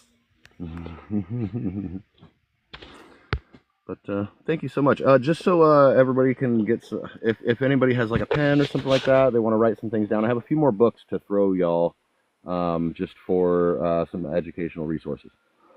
The first one would be Manufacturing Consent by Noam Chomsky. The next one would be The Attention Merchants by Tim Wu. Deep Work by Cal Newport. Some documentaries, The Social Dilemma, and Century of Self by the BBC. A couple tools for reclaiming your focus. Rescue Time, which is a tracker for tracking where your time goes. NewsGuard for fact-checking news sources. Yeah, utilize those things to your best, please. And at this point, I'm going to get on to gaslighting the internet. Anybody want to join me? This is where the circus part comes in. Hell yeah, I want to join you. At least for a little bit. Okay, I appreciate you, bud. Ooh, The Most Dangerous Superstition by Larson Rose. Yes. Yes, that one as well. All right, who thinks that they can... available on my website, too. Is it? I couldn't find a pen. Yeah. You couldn't find a pen? Okay, but what's your site? Yeah, no, I could not find a pen. Okay, bet. Hold on. I can remember that. That's one thing. That'll be easy I enough can to also remember. tell you if you forget. Okay, bet. Thank you. Yeah, he's my homie. I've got his website almost memorized. As you should. I feel like, hear me out, I feel like seeds.com, alright, might just be a me forgetting thing. Oh yeah. Fair Well, enough. When I just I went go to on go put this 4chan. when You can when learn I went all to you go need to know. when I went to go put this together, it's a stepwise progression. I have everything from where there is no doctor to where there is no dentist to how to conquer. There's a book on my website called How to Conquer Negative Emotions, and I literally have read that book 5 times. I read it 2 times. When I first read it, the first thing I did was open it back to the first page and read it again. It was that profound, and it has like an exercise in it that to this day can make me stop having stress and anxiety almost instantly. It's wild. I'm That's sorry. I'm sorry, DeColo. Would you give me 1 second? I'm sorry. Would you tell me the name of that book one more time and the author, please? The Most Dangerous Superstition The Most Dangerous Superstition. by Larkin Rose. And there's another book called The End of All Evil. The End of All Evil by Jeremy Locke. And that's a really good book. It's also available on my website. The End of All Evil. I'm going to give you guys a quote from the book, The End of All Evil. In this book, Jeremy Locke says, nothing on earth is more valuable than you. Everything that is made to distract is to distract you. It's not about getting the black people or the white people or the trans people. It's not about getting none of that shit. They want you. Because if they have you, they have I everybody. want the Transformers. Because the Decepticons and the Autobots can fix this shit. Legally spill it. What was the author of the first book, please? Larkin Rose. Oh, sorry. Larkin Rhodes? Rose. R-O-S-E. Yep, the flower. Okay. Yeah. Yes, sir. Thank you.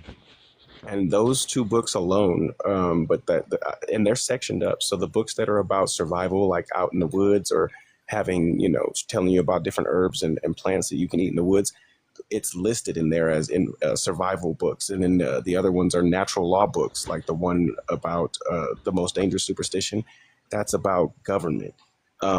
The End of All Evil is about government and culture and authority. And these books tell you that everything that has ever limited your freedom is an enforcement of somebody else's subjective belief on their way of life. That's what all of this is. That's why, years ago, I forgot if it was Trump or not, but somebody was saying black supremacists are the most dangerous threat in the United States right now. Wow. And yeah, they said that. Yeah. No. Listen.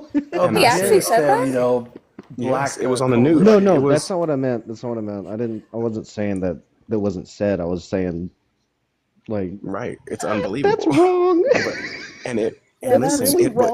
Listen. It was actually listed that way. It was actually listed that way. It wasn't just something they said in the news. The FBI said that. That's why. Yeah, LBJ said that if the blacks ever collude, it'll be the end of humanity. They asked this man. They said, that "Do you know of?" Guy went on there and said, "If you don't vote Democrat, you're not black." Shut the fuck up, Biden. He said there was the guy who said this. When he did the news report, he said that the FBI, they asked him, "Do you know of any other supremacist groups that are a threat?" And he said no. And they said, this is on an interview. They said, are you sure you can't think of any other supremacist groups that operate in the United States that historically have been harmful to certain minority groups? And he was like, nope, not off the top of my head. Good morning, wow. people.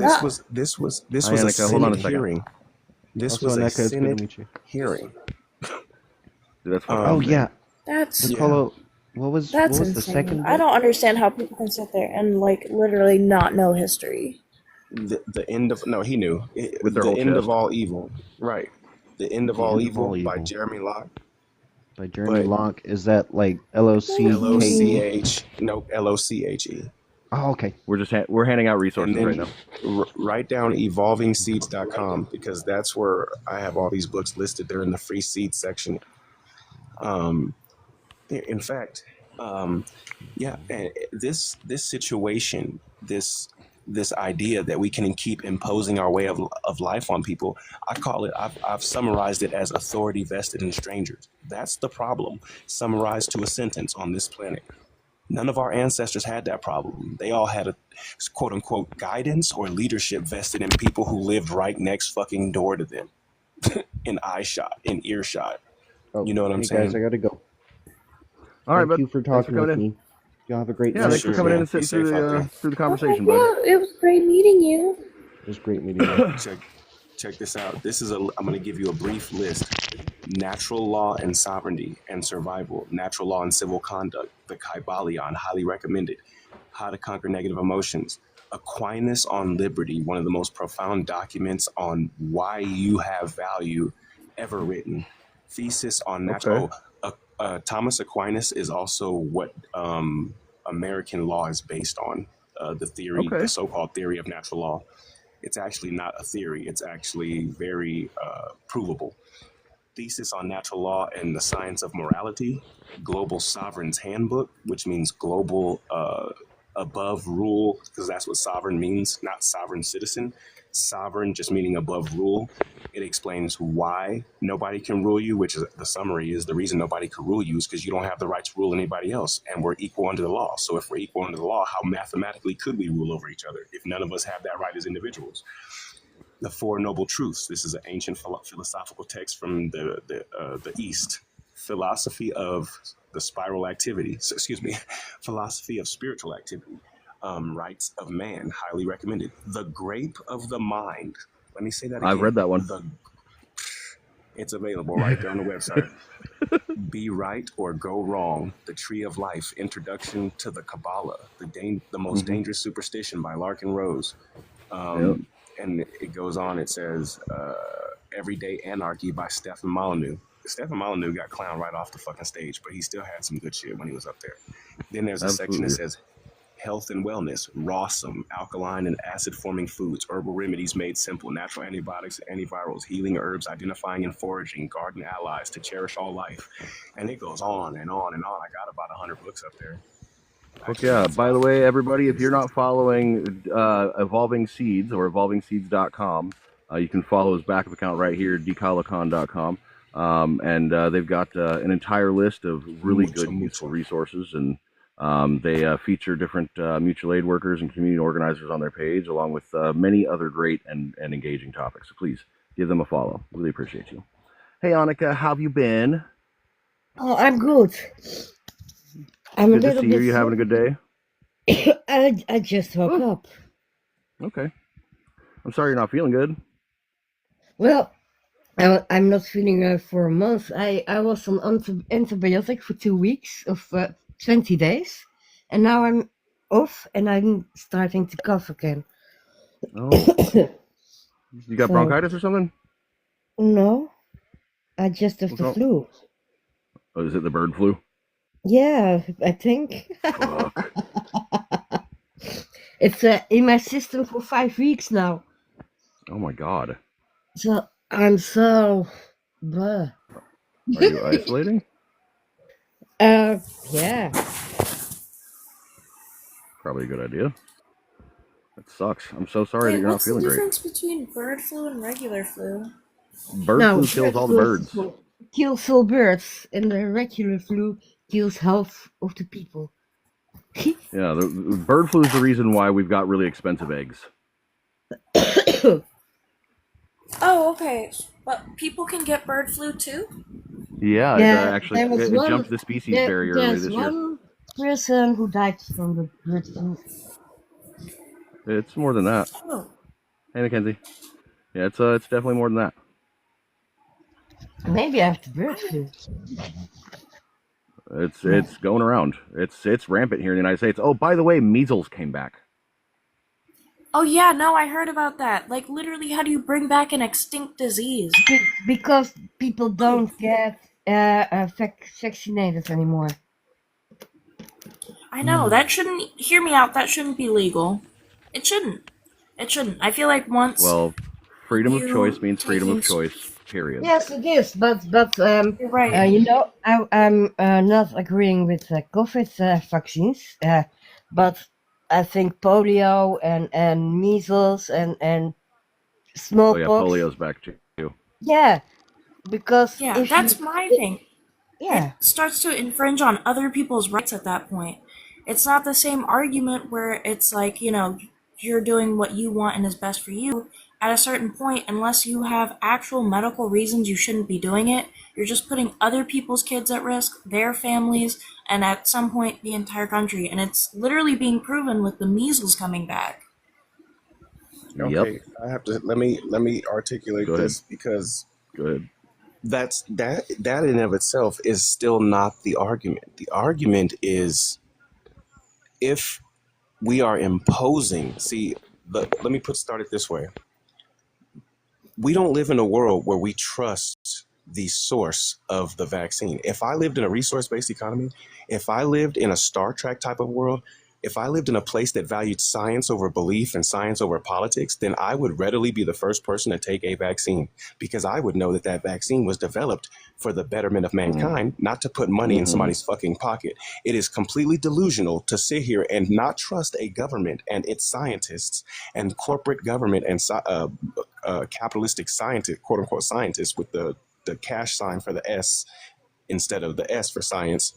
It is delusional for us to pretend that what they offer as science, the same people who used to tell us cigarettes were fucking safe, are going to sit here and give us what we can consider a pure vaccine. I don't like. I have a home for us. I have a Yeah, but I mean homegirl. ideally. No, that we don't. I don't live in that idealistic world where I don't trust this government. These are the same people who gave people blankets with smallpox. The same fucking people, the same idea, the same way of life. Other people have the privilege to trust that shit. I do not. My skin is black. Yes, but I you're am not not trusting that shit. understanding. I know you're passionate, I'm not but saying can it you should be can you enforced in current society what we have. I think a lot of things should change, and I think they should all change. That doesn't mean that maybe it's realistic to do right now. It might mean that we can't effectively do it right now with it having good outcome, but it should happen, and there should be scientists who are their work is being checked. It's multiple scientists getting together from around the world. There should be a lot of things happening. There should be a lot of things happening, and none of them are happening, and that's the problem. You're right. If we implemented it now, it would be a disaster. They literally used to tell us that, I can't say it on here, but H used to be non-addictive. It was a non-addictive alternative to something, and you're right, that is crazy. But a lot of things should change, and a lot of things should be safe to trust, and I feel like we should be able to trust our government, but obviously none of these things are just realistic to do now. It just should be that way. I agree, it should. And like I said, if I was in a different world, if I wasn't in YT supremacy world, if I wasn't in human supremacy world, if I wasn't in I'll just settle for a world that has supremacy in it, but it's not capitalistic. It's more based in like tradition. So people were like, yeah, if you cut down a tree with my grandfather in it, then I'm gonna bust you in your mouth or put you in a prison. I still would rock with that over this idea that because it is, when I said it's idealistic, I mean, I live in the world where I can't take the blanket with the smallpox. I can't. I would love to be able to trust the source of a vaccine because when I was younger, before I even knew about a lot of these other concepts, I knew what the purpose of science was. I've known since I was about 6 years old that humanity can cure every disease. I know for a fact we can cure every disease that could ever happen, but we cannot do that if there is a profit in not doing that. And so from that, it's an impossibility for capitalism to yield. And of course, capitalism is not going to allow that the advancements that are made abroad to make it to these shores because And I it's definitely agree. anti-capitalistic. Yeah, and I definitely agree. I don't think we should be a capitalistic society. I think we should have an idealistic version of communism. And just because I think these things should happen, that doesn't mean I think I'm ever going to see it in my life. But I feel like if I think it should be like that, if I think things should be good, people should be good to each other and to everyone, I should say that these things should be happening. because ideas are what eventually take root, you know? And if I don't put it out there that, hey, it would be great if this thing could be happening, or this thing should be like this, what can we do to make it so that it's safe to be like this? Then no one's ever going to start pushing for things to be how they should. Because nothing is ever going to be utopia until we start making our way there. Utopia is an idea I feel like that's designed to discourage people from fighting for the changes that need to happen. A perfect world is impossible. We're told that from day one. And it's impossible because we let people who sit there and don't care about us sit in positions of power. But imagine if someone like you or Sludge or the people on this panel were the people who were the presidents, the people who are in office, the people making these active changes, people who care about people. You know, I Wait, understand it's not at that point. no, I understand, but I wanted for context. You're absolutely right about everything you just said.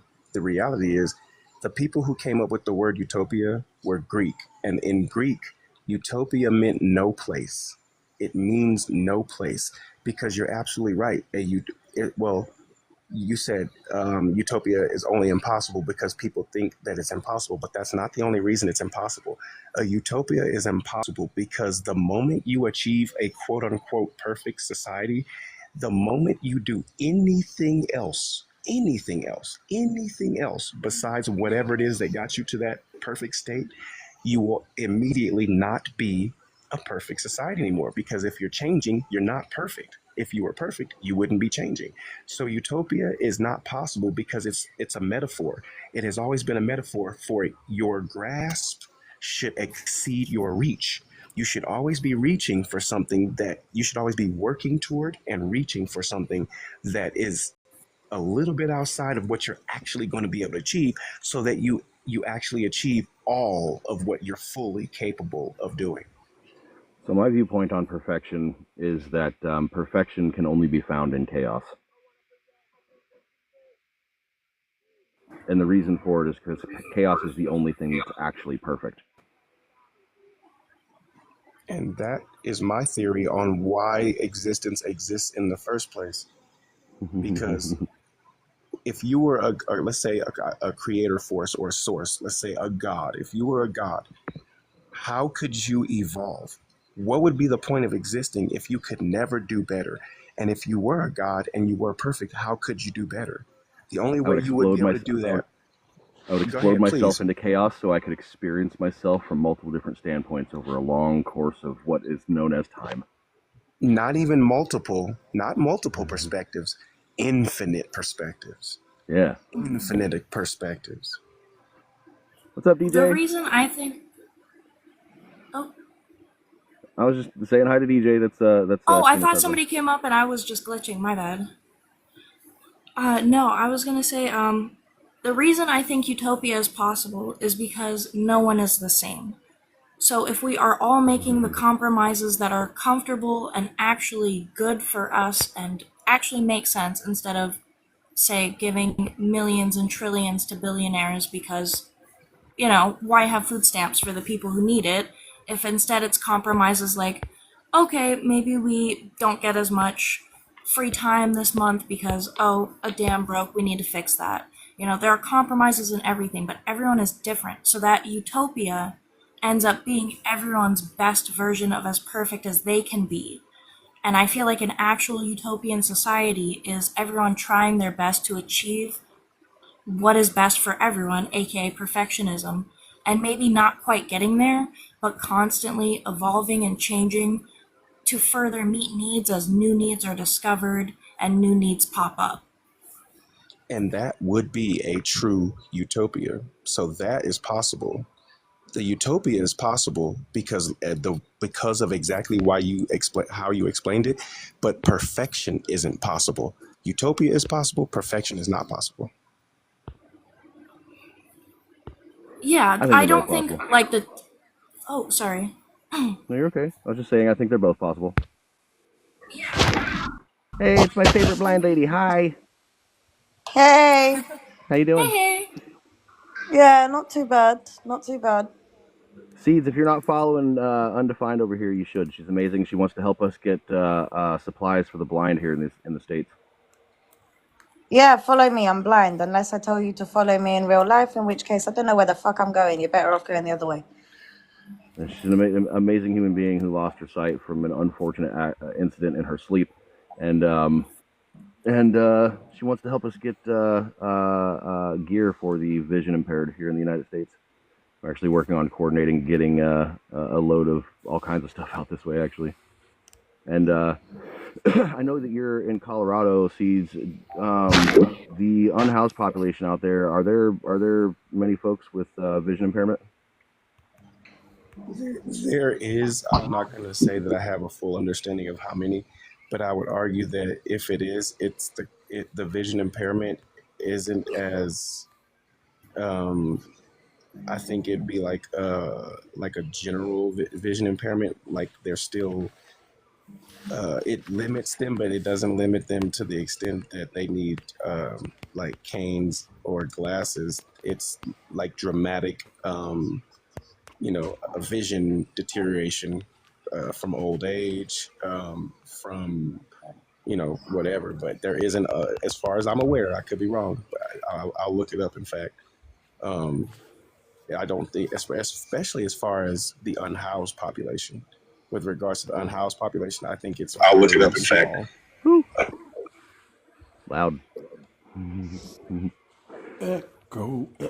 But Seeds would be another good resource for someone to get some of those. I don't think, especially as loud. So if y'all follow each other, or whatever, he's one of the people that I collaborate with on a pretty constant basis. Pretty sure Seeds and I are following each other already. We fantastic. I'm going to follow you on this account anyway, just for safekeeps.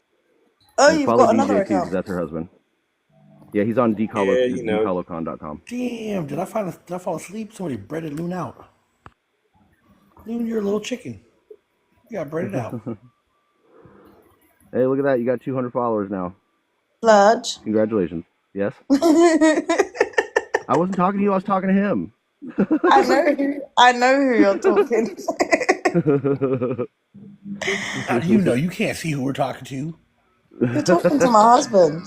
He's been going on about it for ages. Sludge. Yes. He finally stuck it up to his manipulating, gaslighting boss yesterday, and what? quit his I job. thought that was gonna be way more sexy than what she said. Fuck yeah. Yeah, and Shut up, Joe. And he quit his job. Fuck yeah, man. Good for Oh, you. congratulations. I love that for you. Oh, yeah. Fuck yeah, man. Just for context, it says that I'm basically Alexa over here. It says in Colorado, a significant portion of people experiencing unhousedlessness have disabilities, with 75% reporting at least one disability or one disabling condition. And Thank you, data on the guys. specific number of blind individuals is not available, this highlights a substantial intersection between disability and homelessness. It doesn't say. So maybe that's some information I might be able to acquire or generate myself, but I would argue it's still based around people who have vision impairments as opposed to lack vision completely. Okay, so this is where the misconception comes in. So this is where the misconception comes in. Use of a cane isn't necessarily just for people who have lost their vision completely. Use of canes are also for people that are partially sighted, who are severely partially sighted. So it could be that they don't have sight in one eye. It could be that they have tunnel vision in both eyes. It could be that one of the eyes is tunnel vision and the other eye is foggy. Do you know what I mean? So it's I do know what you mean, and I wasn't trying to insinuate that. What I was trying to articulate is that, and I do want you to finish. I do want you to finish your point, because I do want everybody to know that that's the case. That's not what I was trying to do. But don't worry about it. Like, I don't think you've offended me or anything, but I'm just saying, No, I know. it's a common misconception that people who use canes have to be completely blind. Not all people who use canes are completely blind, and Right. there are different types of canes for that. The only thing I wanted to The only You thing I go. wanted to differentiate is that I think, and I'm trying to say this in a specific way. That's why I'm not, I'm not trying, because I know that I'm not trying to be offensive, but I want to not Yeah, be yeah, of offensive course. too.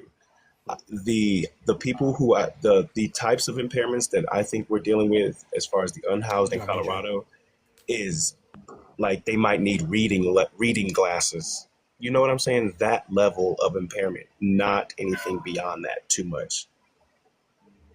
You understand what I'm saying? I'm not saying that they don't have these other like the list you were talking about, wonky eyed or tunnel vision, one eye, the foggy. No, these people, most of them, I would argue, especially since I just looked it up and couldn't get anything, because if there was some kind of population, a larger number than 1% that had impairments beyond just needing reading glasses or just needing glasses at all, I think that I would have more Google information, and it ain't giving me jack shit.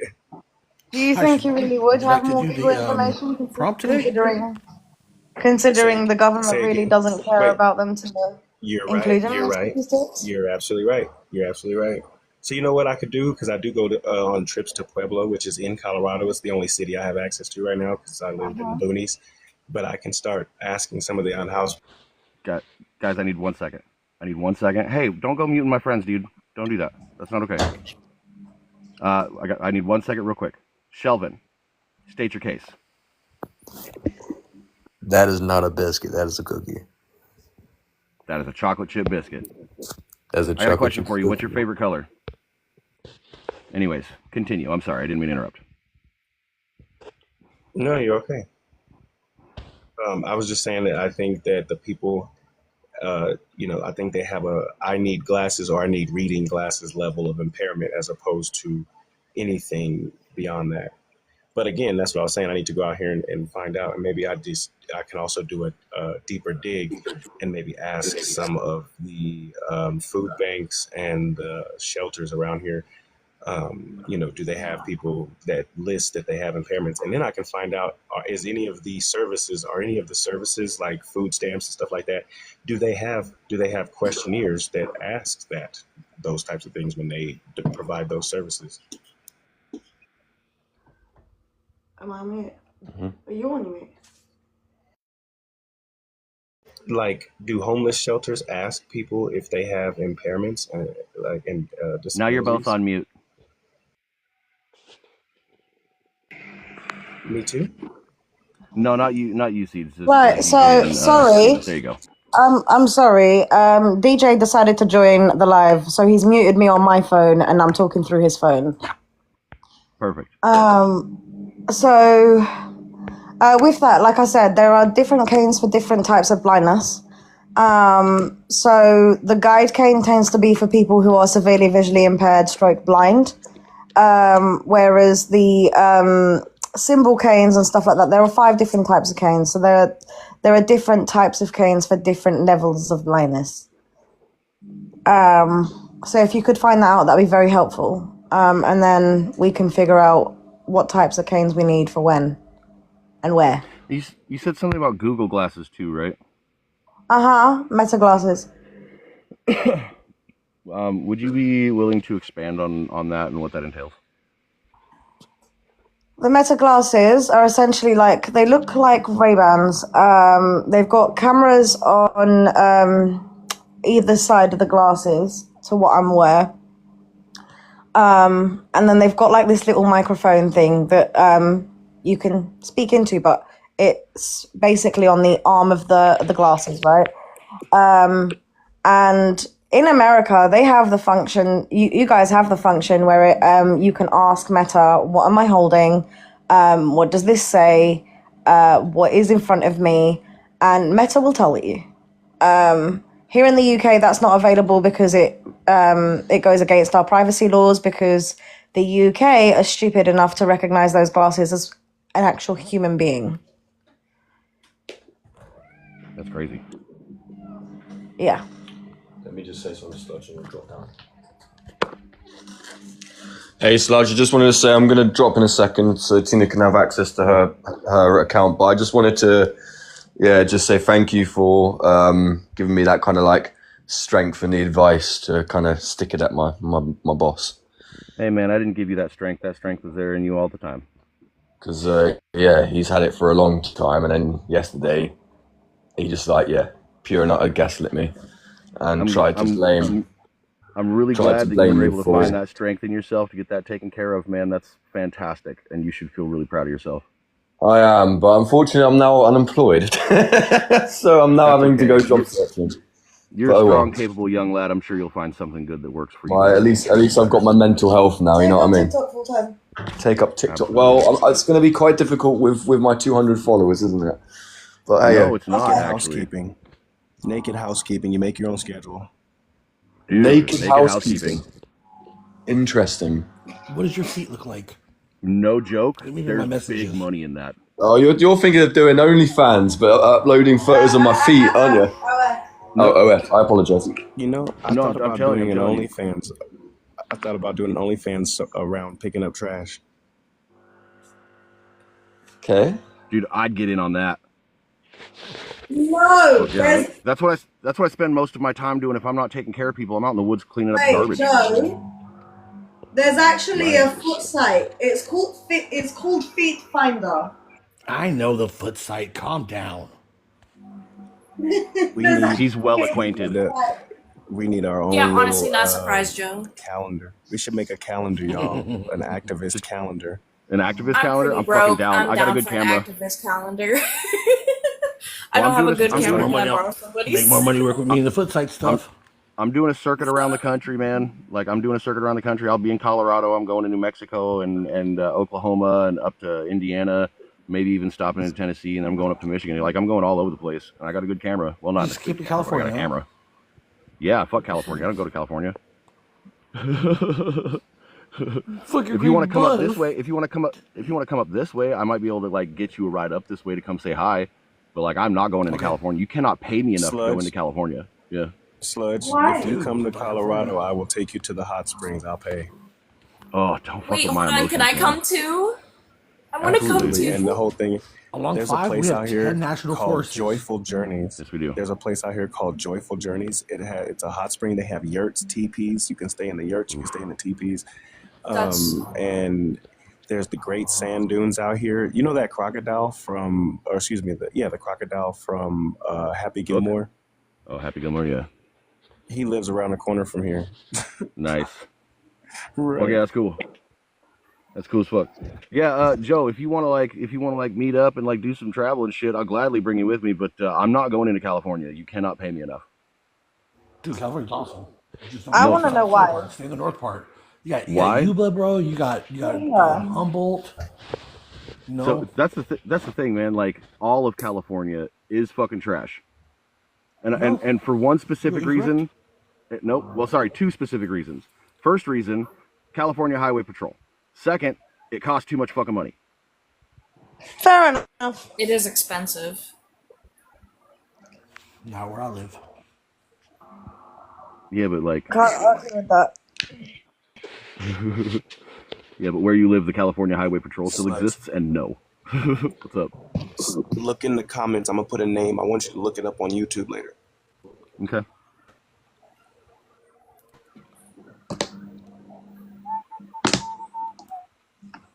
Are you going to Texas at all or no? What's that? You're not a Texas fan either, I'm guessing. I won't be going into Texas, but I'll be skirting along the side. Alexandria. Okay. Yeah, I'm gonna have to find a ride up to the border. I'm going to Texas. Shit. Yeah, I'm not Texas going is into so Texas, trash. but I'm definitely going to be like skimming the top. First of all, somebody stupid as me could do HVAC in Texas and make a great living. Second of all, Austin is in Texas and it has the most booming comedy. Scene I'm right closer now, to DFW. Oh my Yeah, grandmother lives in Arlington. Austin would be the only place in Texas that I would ever go back to, but I would have to go through a bunch of other places to get there, and no. Literally. Literally, oh my god. It's Or hear maybe me if out, you're driving okay? a fucking yellow submarine. It's not Honestly, yellow, you it's could green. be driving a Thank you very normal much. car Alright, and Pepper somebody's Sergeant. gonna be like people crash all the time. I see like 3 car crashes at least a week. We got Yeah, my bus is big and green. We got to retrograde your bus into one of those grease trap taker things. Where we can run off of French fries and smell like potatoes. Be awesome. Hey, do me a favor, Seeds. Drop those in a DM to me, because as soon as I close out of here, they're going to disappear, and I can't copy them. Also, have you got cherries on the screen? No, I don't. Yeah, you do. Nope, it's a Yeah, chocolate you chip do. biscuit. No, it's cherries.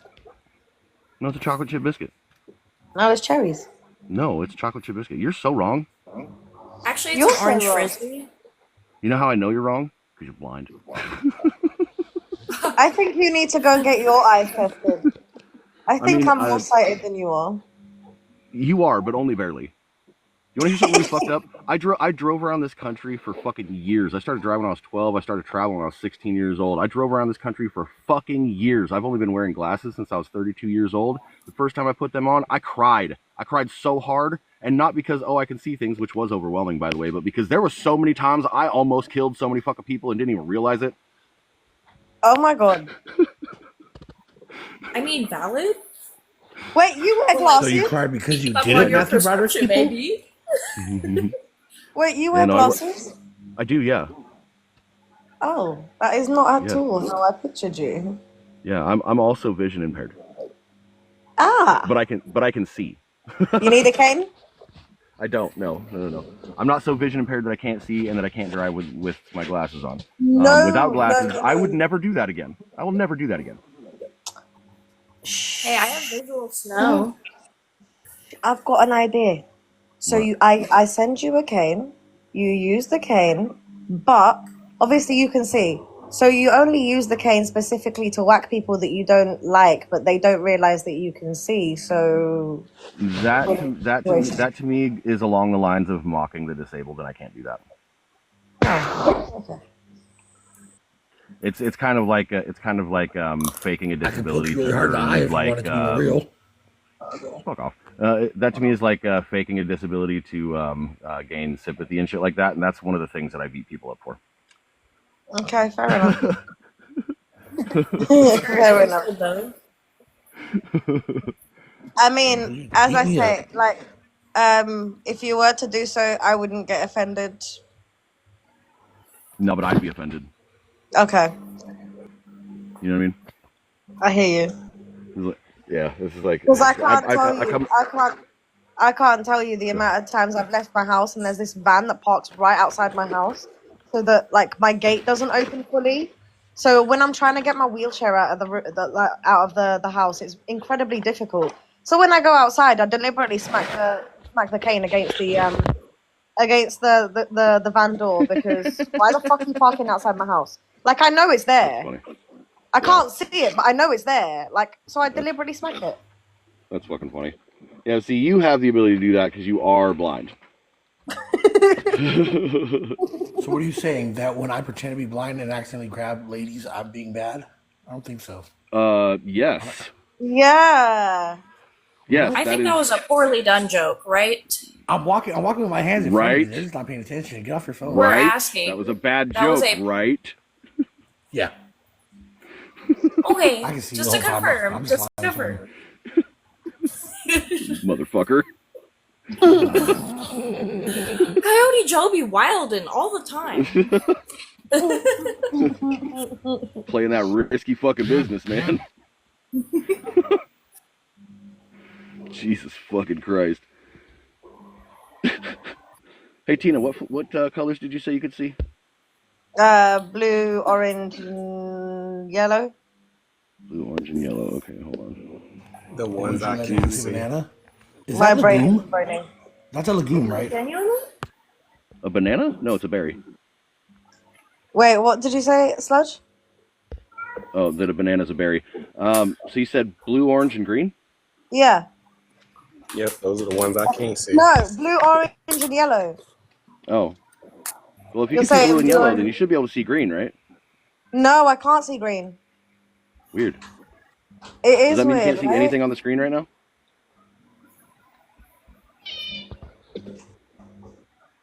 What's on the screen? Oh, legumes are like beans and snap Oranges? peas and shit. That is a nectarine. So You're being at weird. this point in time, I'm having a bad eye day. and I don't see shit on the screen right now. The whole world's black to me right now. It's a watermelon, and it says to prove the internet will argue over anything. Here's an orange. Oh, yeah, no, can't see shit. But it says orange. Cantaloupe. Why are you lying?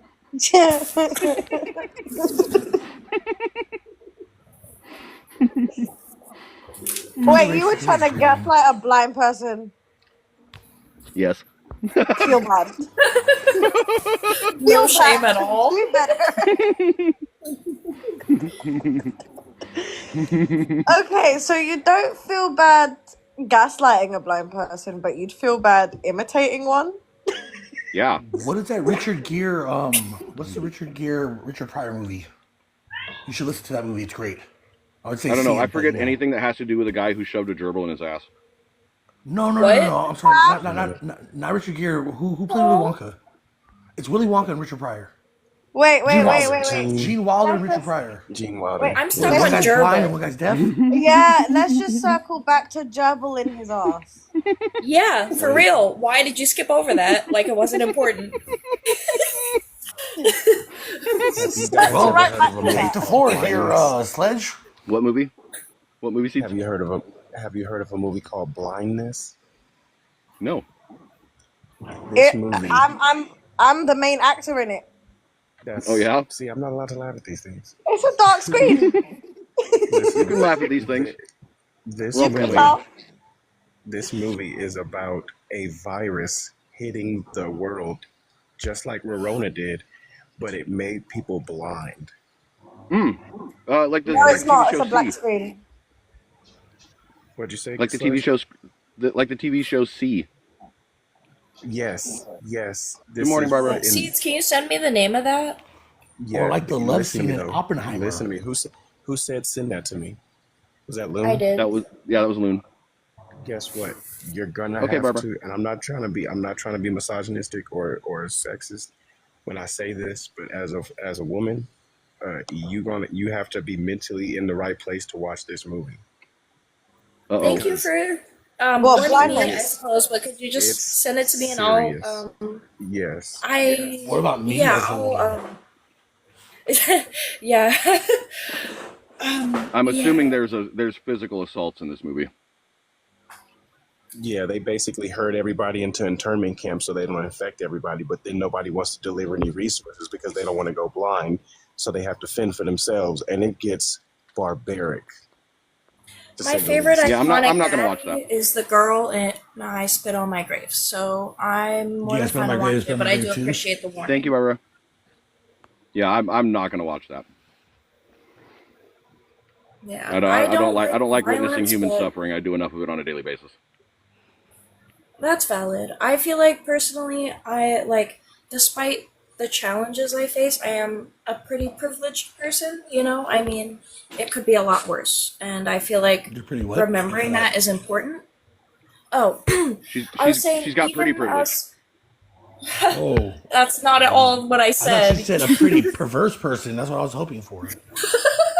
No, I said, despite the things that, you know, are against me in life, I am a pretty privileged person, and I can recognize that, but I feel like keeping it in perspective is important. I feel like feeling uncomfortable in my media is important sometimes because I'm fed a lot of stuff Pretty that's petty. comfortable and soft. So I get that, but at the same time, I'm petty. The platform is intense. It's wild, bro. The first one was I wild. watched it. Go ahead, please. It's. Oh, no, you're good. What's up? Just watch You the can chime in Hypercube. now. I like that movie. No, I was just gonna say that movie is biblical. The only movie I can say that comes Thank close you, to Barbara. it is Snowpiercer.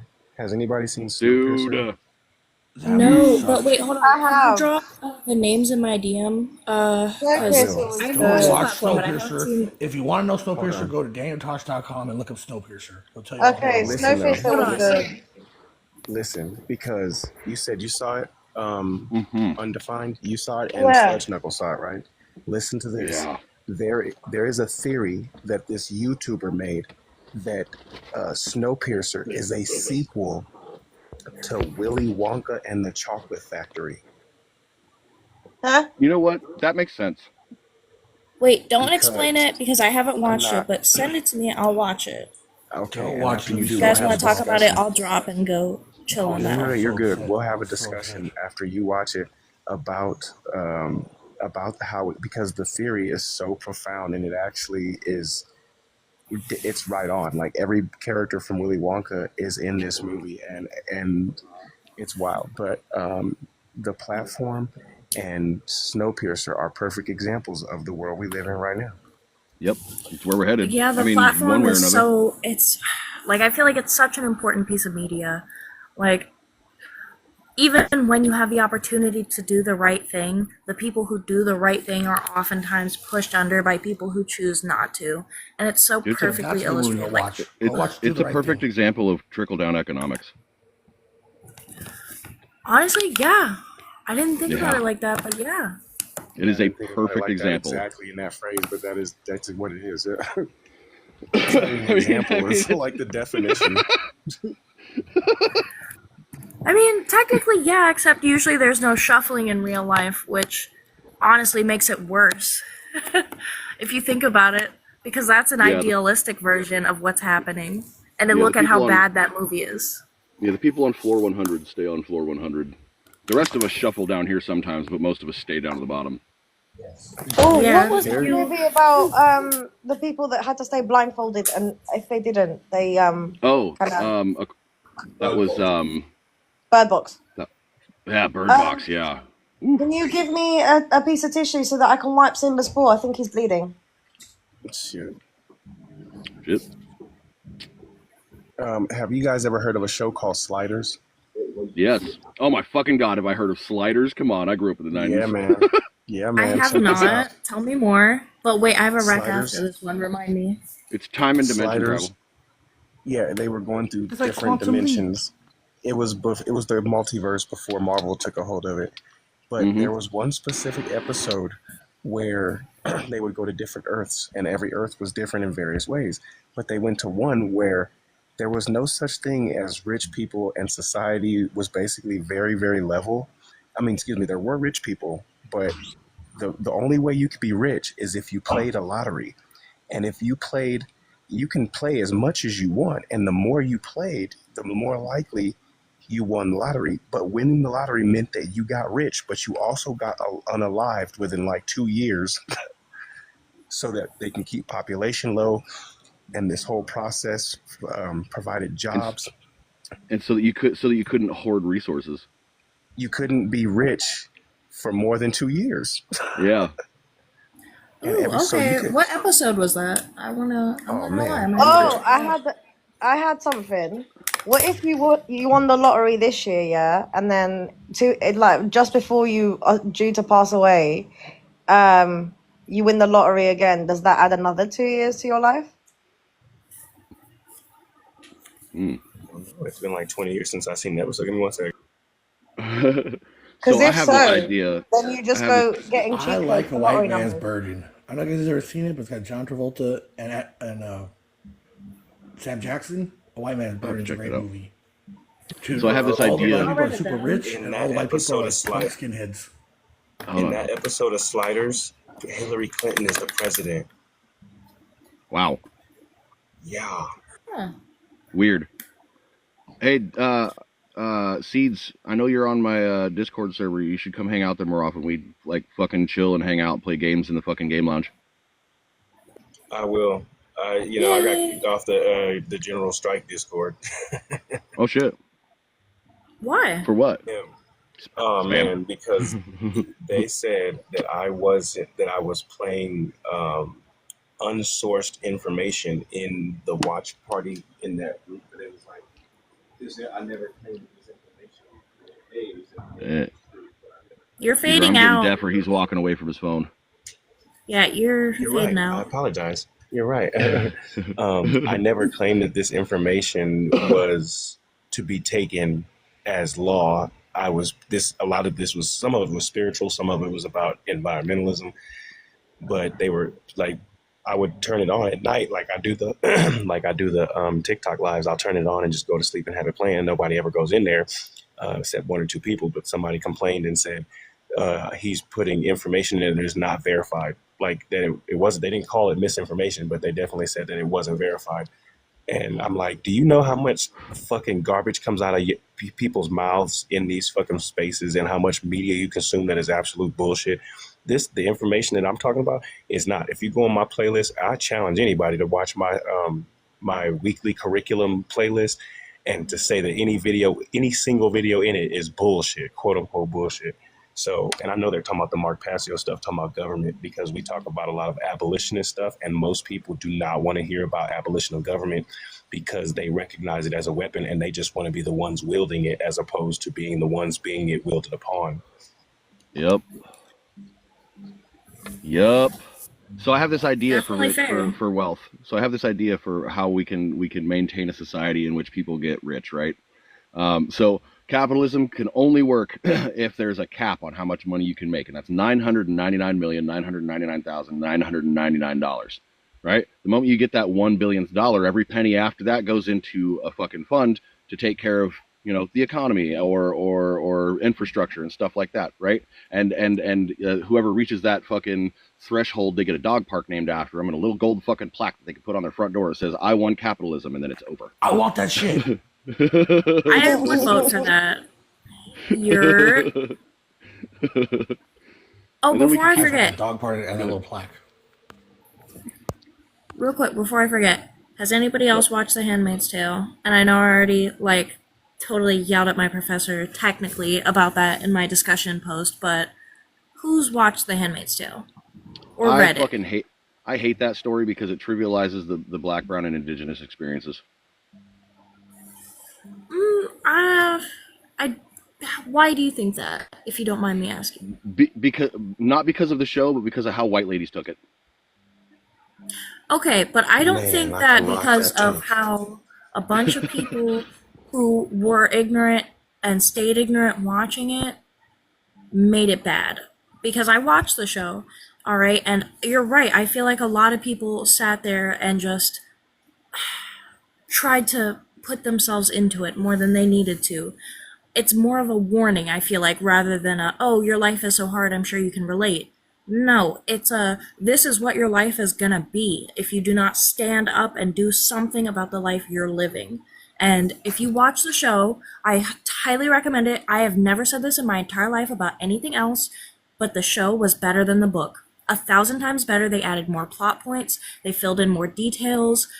Like, it's a masterpiece. I'm honestly telling you, the show is way better than the book. And as someone who believes that literature is one of the highest art forms, I'm not gonna lie, I am a little prejudiced on that.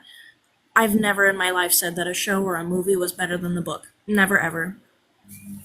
So there's a lot of media out there, a lot of stories out there that if it wasn't for the influence of white women would be amazing. But unfortunately, we live in an era of tears. And I just say too that The Handmaid's Tale is not a warning. It is a blueprint. It is a guide. It is a plan, if you will. I love Aaron Brockovich and I love Sandra Bullock. I love me some Sandy Bullock. Oh yeah. I'm saying, like, I'm telling you, the book, like, I feel like the book failed in many parts. It was not as detailed as it needed to be, and it really was, I'm not gonna lie, it was a little bit like, okay, it's good, but why should I care that much? The show takes it to a whole new dimension. It goes into the lives of other people who are living through it, and you're seeing it in a dynamic perspective of, instead of just reading from, like, June's point of view the whole time, you're seeing what's happening to these women of color and otherwise. Because what I feel like the important message is, it's always somebody else before it's you. And in this case, it's always, you know, people of color or people who are different, people who are disabled, until it's the women who have to deal with it. One plot point I love is Serena Joy, all right? She literally writes the book to make the foundations for this place, and she constantly suffers the consequences. Her baby, at the point I'm at, spoilers, sorry, but her baby gets taken away because she's being put in a detention camp because she is a criminal, because she sat there with her husband at the time before, stuff happened. But the same man who cut her finger off for saying that children should be able to read because she wrote a book saying women shouldn't be able to read. She established a whole society where women can't read as an author. And I feel like that's the important part. That's what I take from it. It's look at what these people who think they're doing the right thing end up doing. Not one of these people who is supposed to be in any way gray character doesn't realize that they're wrong and doesn't also face severe consequences. Thank you for the soapbox. I will say You're welcome. that there isn't a single fucking rich person on this planet that I will deem as being of a higher intelligence than anyone else, because most of them were born into the position. I will say that they are conniving enough to keep us all fucking distracted. I definitely agree. All right, I want to gaslight the internet. Yay! Wait, can I be a gingerbread again? Yeah, be a gingerbread. Everybody put on a weird Oh, filter. thank you. DJ, throw on a I felt filter so for Tino. weird. DJ's not even in the room anymore. Oh. Well, damn it. And I I can't can't put on a filter because for you. I don't have enough view. I don't have enough followers. How many followers you got on this thing? Maybe 30. 74. Oh, sorry, 55. What? We're getting there. We're getting there. Yeah, man, if you just hang out in these lives, man, people will come through and follow. And you just fucking hang out in here, that fucking account will go haywire. Something that has happened in my lives the entire time with my old fucking TikTok and this one, like, people just kind of scale up. And I stay stagnant. What do you mean? How many followers are mean, you what do you currently mean? on, Smudge? I don't know. I can't check that right now. Oh, yeah. Fair enough. Hold on. Oh, yes, I check can. real quick. 402. 402. Oh. Jinx. Okay. I was able to go live at 150. Did your other account ever get unhonored? No. Oh. And I can't petition my fucking my agency until I get a denial, and they haven't even denied me for my appeal. Shaky B, what's up, buddy? Not much, just getting out of bed. Hey, you must have seen that Tina was on. Ha ha ha. Hey, Shaky. Hey, how you doing, Trouble? Not too bad. I'm gaslighting the internet, Shaky. You want to join us in gaslighting I'm the having a internet? bad idea. You're having a baddie day. Like a clown. No, I'm having a bad eyesight day. Bad eyesight No, you're day. having a bad. You're having a You have a baddie bad day. eyesight day all the time, don't you? You're blind. God damn it. You're saying you have ESD. I'm sorry, if it can get any worse than being blind, please tell me how. Well, So- Helen Keller existed, so it can be worse. You could be blind and orange. God damn it. Oh. Got him. God, as oh, long, Jesus. as long as I'm not blind and orange in the US, I'm good. Oh, God. Yeah. I'm gonna put my earpods in. Bear with me. Hey, no worries. All right, somebody start beatboxing. Drop buttons. Can you hear me all right? Will you guys join me now so I don't have to be alone? Please, Spookies, I miss you. Jesus. You made me do this filter by myself. I'll be as weird as I want, okay? I didn't make you do nothing. Come drop buttons. No one That's all I beautified heard. you and gave you that high voice. In all fairness, if it was your fault. You kind of asked, can I be gingerbread? Yeah. I plead the fifth. I didn't make you do shit. You were begging for the cookie. You wanted it bad. What all that gingy all up inside you? Seeds, come back with your other account so we can unfortunately. gaslight the internet together. Yeah. I'm on my way. Please. All right, I gotta promote tomorrow's episode. Even my cat said. What up, little Ash? Hey, hey, hey. Hey, hey, hey, hey. So, Shaky, you're blind, right? my jam, I got you. Shaky, you're blind, right? I am blind in my right eye, yes. So you can see what's on the screen? Just about. Can you read it? Yeah. I have tunnel vision, see, so... Oh, okay. An old army friend that said the only way to describe my eyesight is sniper vision. Ooh, that must be unfortunate. Or useful. It can be useful, because I'm good at throwing things, and... Okay. Okay, So you okay. know, so Shaky, so you know how you it looks like you're looking down a straw for yourself, right? Yeah. Me, when I say I'm having a bad eye day, right, it's because one of my eyes is completely blind. The other eye, at the top of my left eye, in the left corner, there's like a little tunnel thing. Right. But today that tunnel's gone black. Ah. And that's my bad eye day. What they say about that, once you go black, you can't go back. But that's not Yeah, eyesight. Never mind. Yeah, I've kind of I've experimented with my eyesight. My eyesight goes black and then goes back, so it's fine. You sure it's just like British robots doing like stuff in your eyes? Because they're always bothering up the roads and tunnels. Huh? You sure it's just saying British robots in your eyes? You They're don't always want closing Elon in things your off. eyes. He's a pervert. He'll look. He won't ask. I can't look. I'm blind. Well, Eli will give you robot eyes, but he'll use them. No consent.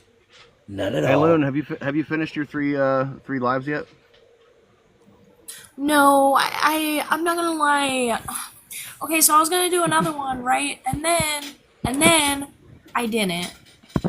You should do another one. Actually, why don't you never Okay, co-host I with me? will.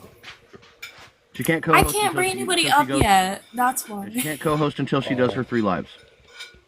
Oh, Yeah, that's and shitty. like 'Cause I was hoping I would be piggyback on somebody else. I didn't want to do either. vibe. Well, because No, I'm kidding. the reason I ask is because I want to keep doing the Hangout thing, but I also want to get off of my TikTok and let my phone recharge. That's fair. Okay, I can open up live and you guys can sit and talk and chat while I make gingerbread faces if you want. We could do that. I also That's sent you the best some. we can do. I also sent you like my list of gaslighting backgrounds. You did. Okay, I did. bet. But I can't bring anybody up still. No, but you could gaslight. Gaslight the whole. Yeah, the you're whole right. bottom I can people. read. Bet. Okay. All right, yeah, we can do that. Are you want to hop Joe, off now, I'll- or are you want to give it a few? Let's give it a few. Joe, I'll post up in the Discord the gaslight backgrounds too, so that you can have them for your background. Okay. Yeah, that way we can like we can all take turns doing the gaslight thing and not have to sit I'm in pretty one sure live that for spoon is 14 full hours. of chewed up maggots, right? What is that? It's an airplane. No, that's not an airplane. DJ, isn't this an airplane? Have you ever seen an airplane, Joe? How do you know Well, I it's can not say an airplane? I see more a boat than an aeroplane, to be fair. Is that racist? Because I'm You know, black? Someone actually tell me what's on there because of my bad eye taste. It's actually it's just a picture of you. You call me racist? I'm a- having it's a bad eye day. It's a Dina, spoonful of cereal. Yeah, when it says a picture of an airplane, I just thought it was like a terrorist feeding his child. Those are lies. No. It's so like when we're kids, when our parents are trying to get us to eat, they're like, "Here comes the airplane," or like, "Oh, here comes the train," blah blah blah, like that kind of Yeah, shit. but It's isn't like- that what Bin Laden used to say to his children? Here comes the airplane. Here comes Wait, la migra. hold up. Open up for the So what immigration you're bus. actually saying? Whoa, Joe, don't say so that. what you're actually saying is it's a spoon on the screen Yeah. Well, I mean, it's a picture, but yeah. of a spoon. Yeah, with oatmeal on it. Stuff on top of it. It could be a spork. We don't know. It's objectively It's- a spoon with it's oatmeal not a on it, if chopstick. that's what you're asking. I'm pretty sure that's Okay. lice. It's only because you guys started saying, "Here's the airplane," like "Here comes the airplane." I was It like, might be okay, a so jingle it's a spoon. hopper. We're not sure, but The jury's out on it. Seeds, I know you're still in here with your backup. Hey, do you want me to send you some gaslight pictures so that we can gaslight the internet on somebody else's page? Because my phone is telling me it's going to die. Yeah, we're gonna go over to my life. Meh, meh, meh, meh, meh. You'll have to look at me being a cookie. Ha ha ha ha ha. Yeah, we go gas you up for the short period to get your live going and whatnot, and then Yeah, what's I up? would like to take it somewhere. Hey, what's up? What is this? What's going on here? It's an airplane. What? Yeah, it's an airplane. Damn. What? Yeah, what? You've never seen an airplane before? Kind of weird response to an airplane. No. It's okay if you're not an airplane specialist. I understand. I have a PhD in airplane therapy, so I haven't seen many a plane. I can tell you 100%. Forgive I'm me for very saying credible. this, Miss Loon. Rawr, I'm a bear. Miss Loon, the last time somebody said, "Oh, that's a weird response for seeing an airplane," is when somebody shouted, "Holy fuck!" to the boss in the Twin Towers. Yeah, but it was an Wow. airplane, wasn't it? Hey, King, what's your favorite color?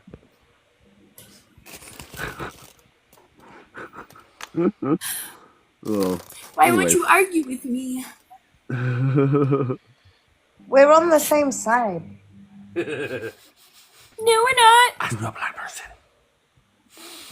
Did you say you smell a blind person? I didn't say that. I'm a bear. It's not me. Oh I my was gonna god. see, the thing is, It's Coyote not Joe. me. It's shaky.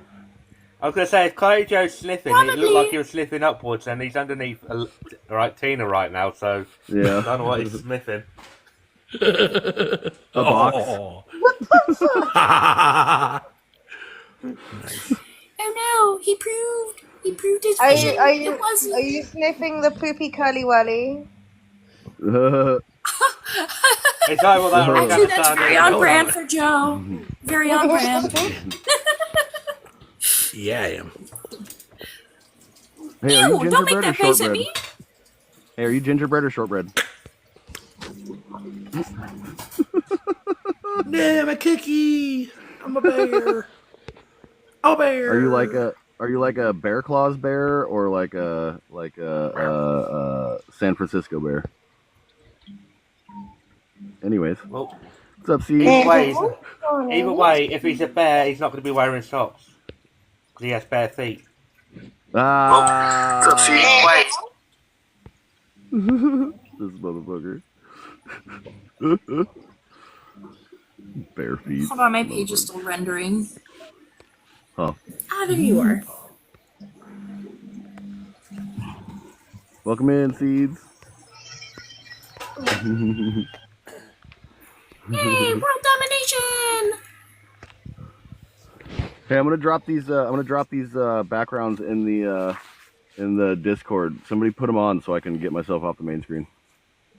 Okay, yeah, real quick, just If before I I can't turn my phone off, then one of y'all might want to take the reins then.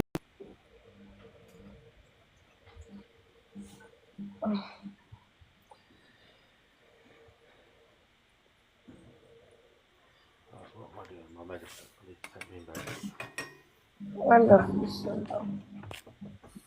Even if you do wake me up at 8 o'clock in the morning.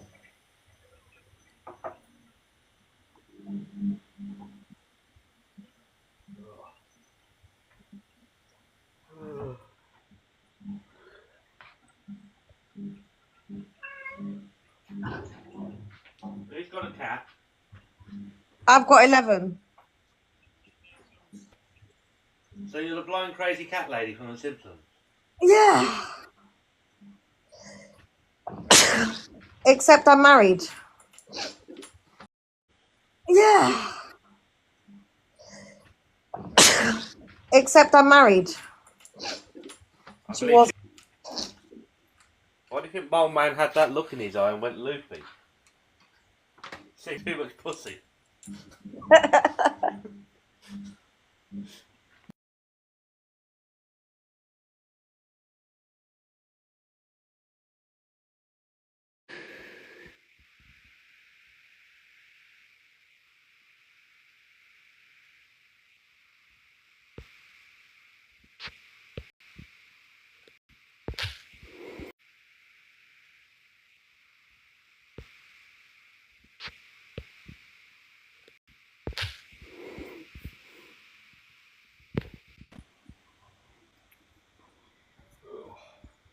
you take care, Tina.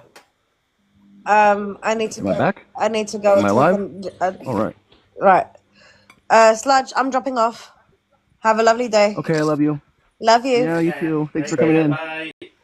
Bye. Bye. Love you. Bye. Love you. Bye. Love you too. Hey, real quick before you go, what's your favorite color?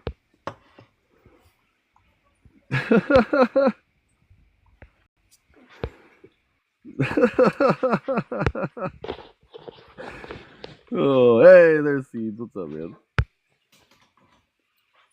Oh, I wish I had my fucking other account so I could set it up in the middle box and just like have it surrounded by fucking gingerbreads.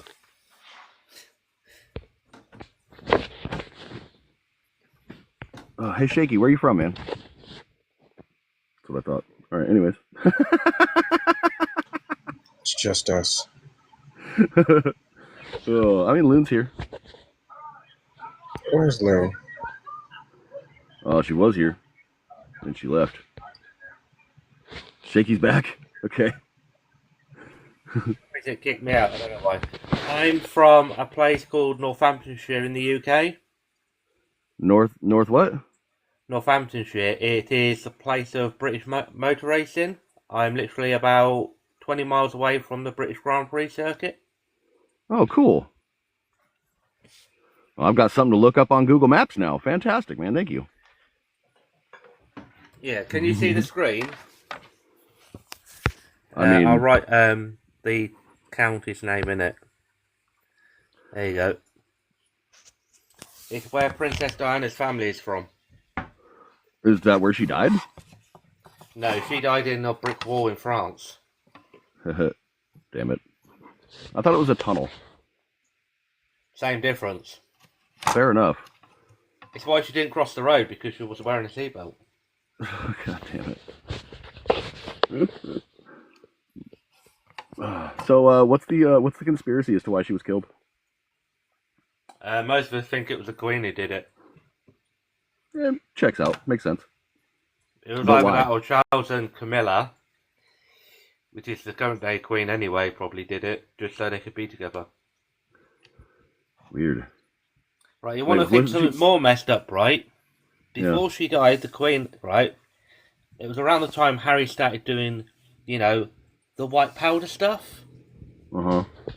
He was buying that stuff with paper with his nan's face on, then rolling that paper with his nan's face on, and sniffing it up his nose. How messed up is that? I mean, when your nan is the one whose face is on all the money, I mean, it's kind of unavoidable. I mean, I bet none of those boys wanted to lick a stamp because they were just licking grandma. Yeah, fair enough. Tell you what, that's poetic all the way around.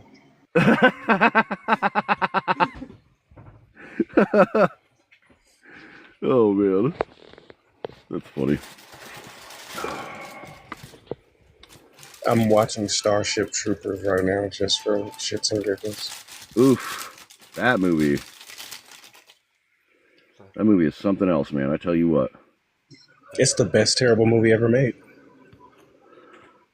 I don't know, man. I think there's quite a few terrible movies out there, like that film Mannequin with Kim Cattrall. Stage case. Hey, Buster. Stage case. Stage case. This one not doing it? Case. Yeah, stage your case. Uh, You can't tell me that's not an airplane. Oh, I thought it was Aladdin on the magic carpet. No. I thought it was a It's an airplane. speedboat. No, it's an airplane. Didn't your mom teach It's you this was clearly an a- airplane when you were a baby? It's clearly a probopactic. It's the Kobe Express. No, it's in oranges. Oh, it's Palmer Anderson. That's Donald Trump. Actually, it's quite the opposite.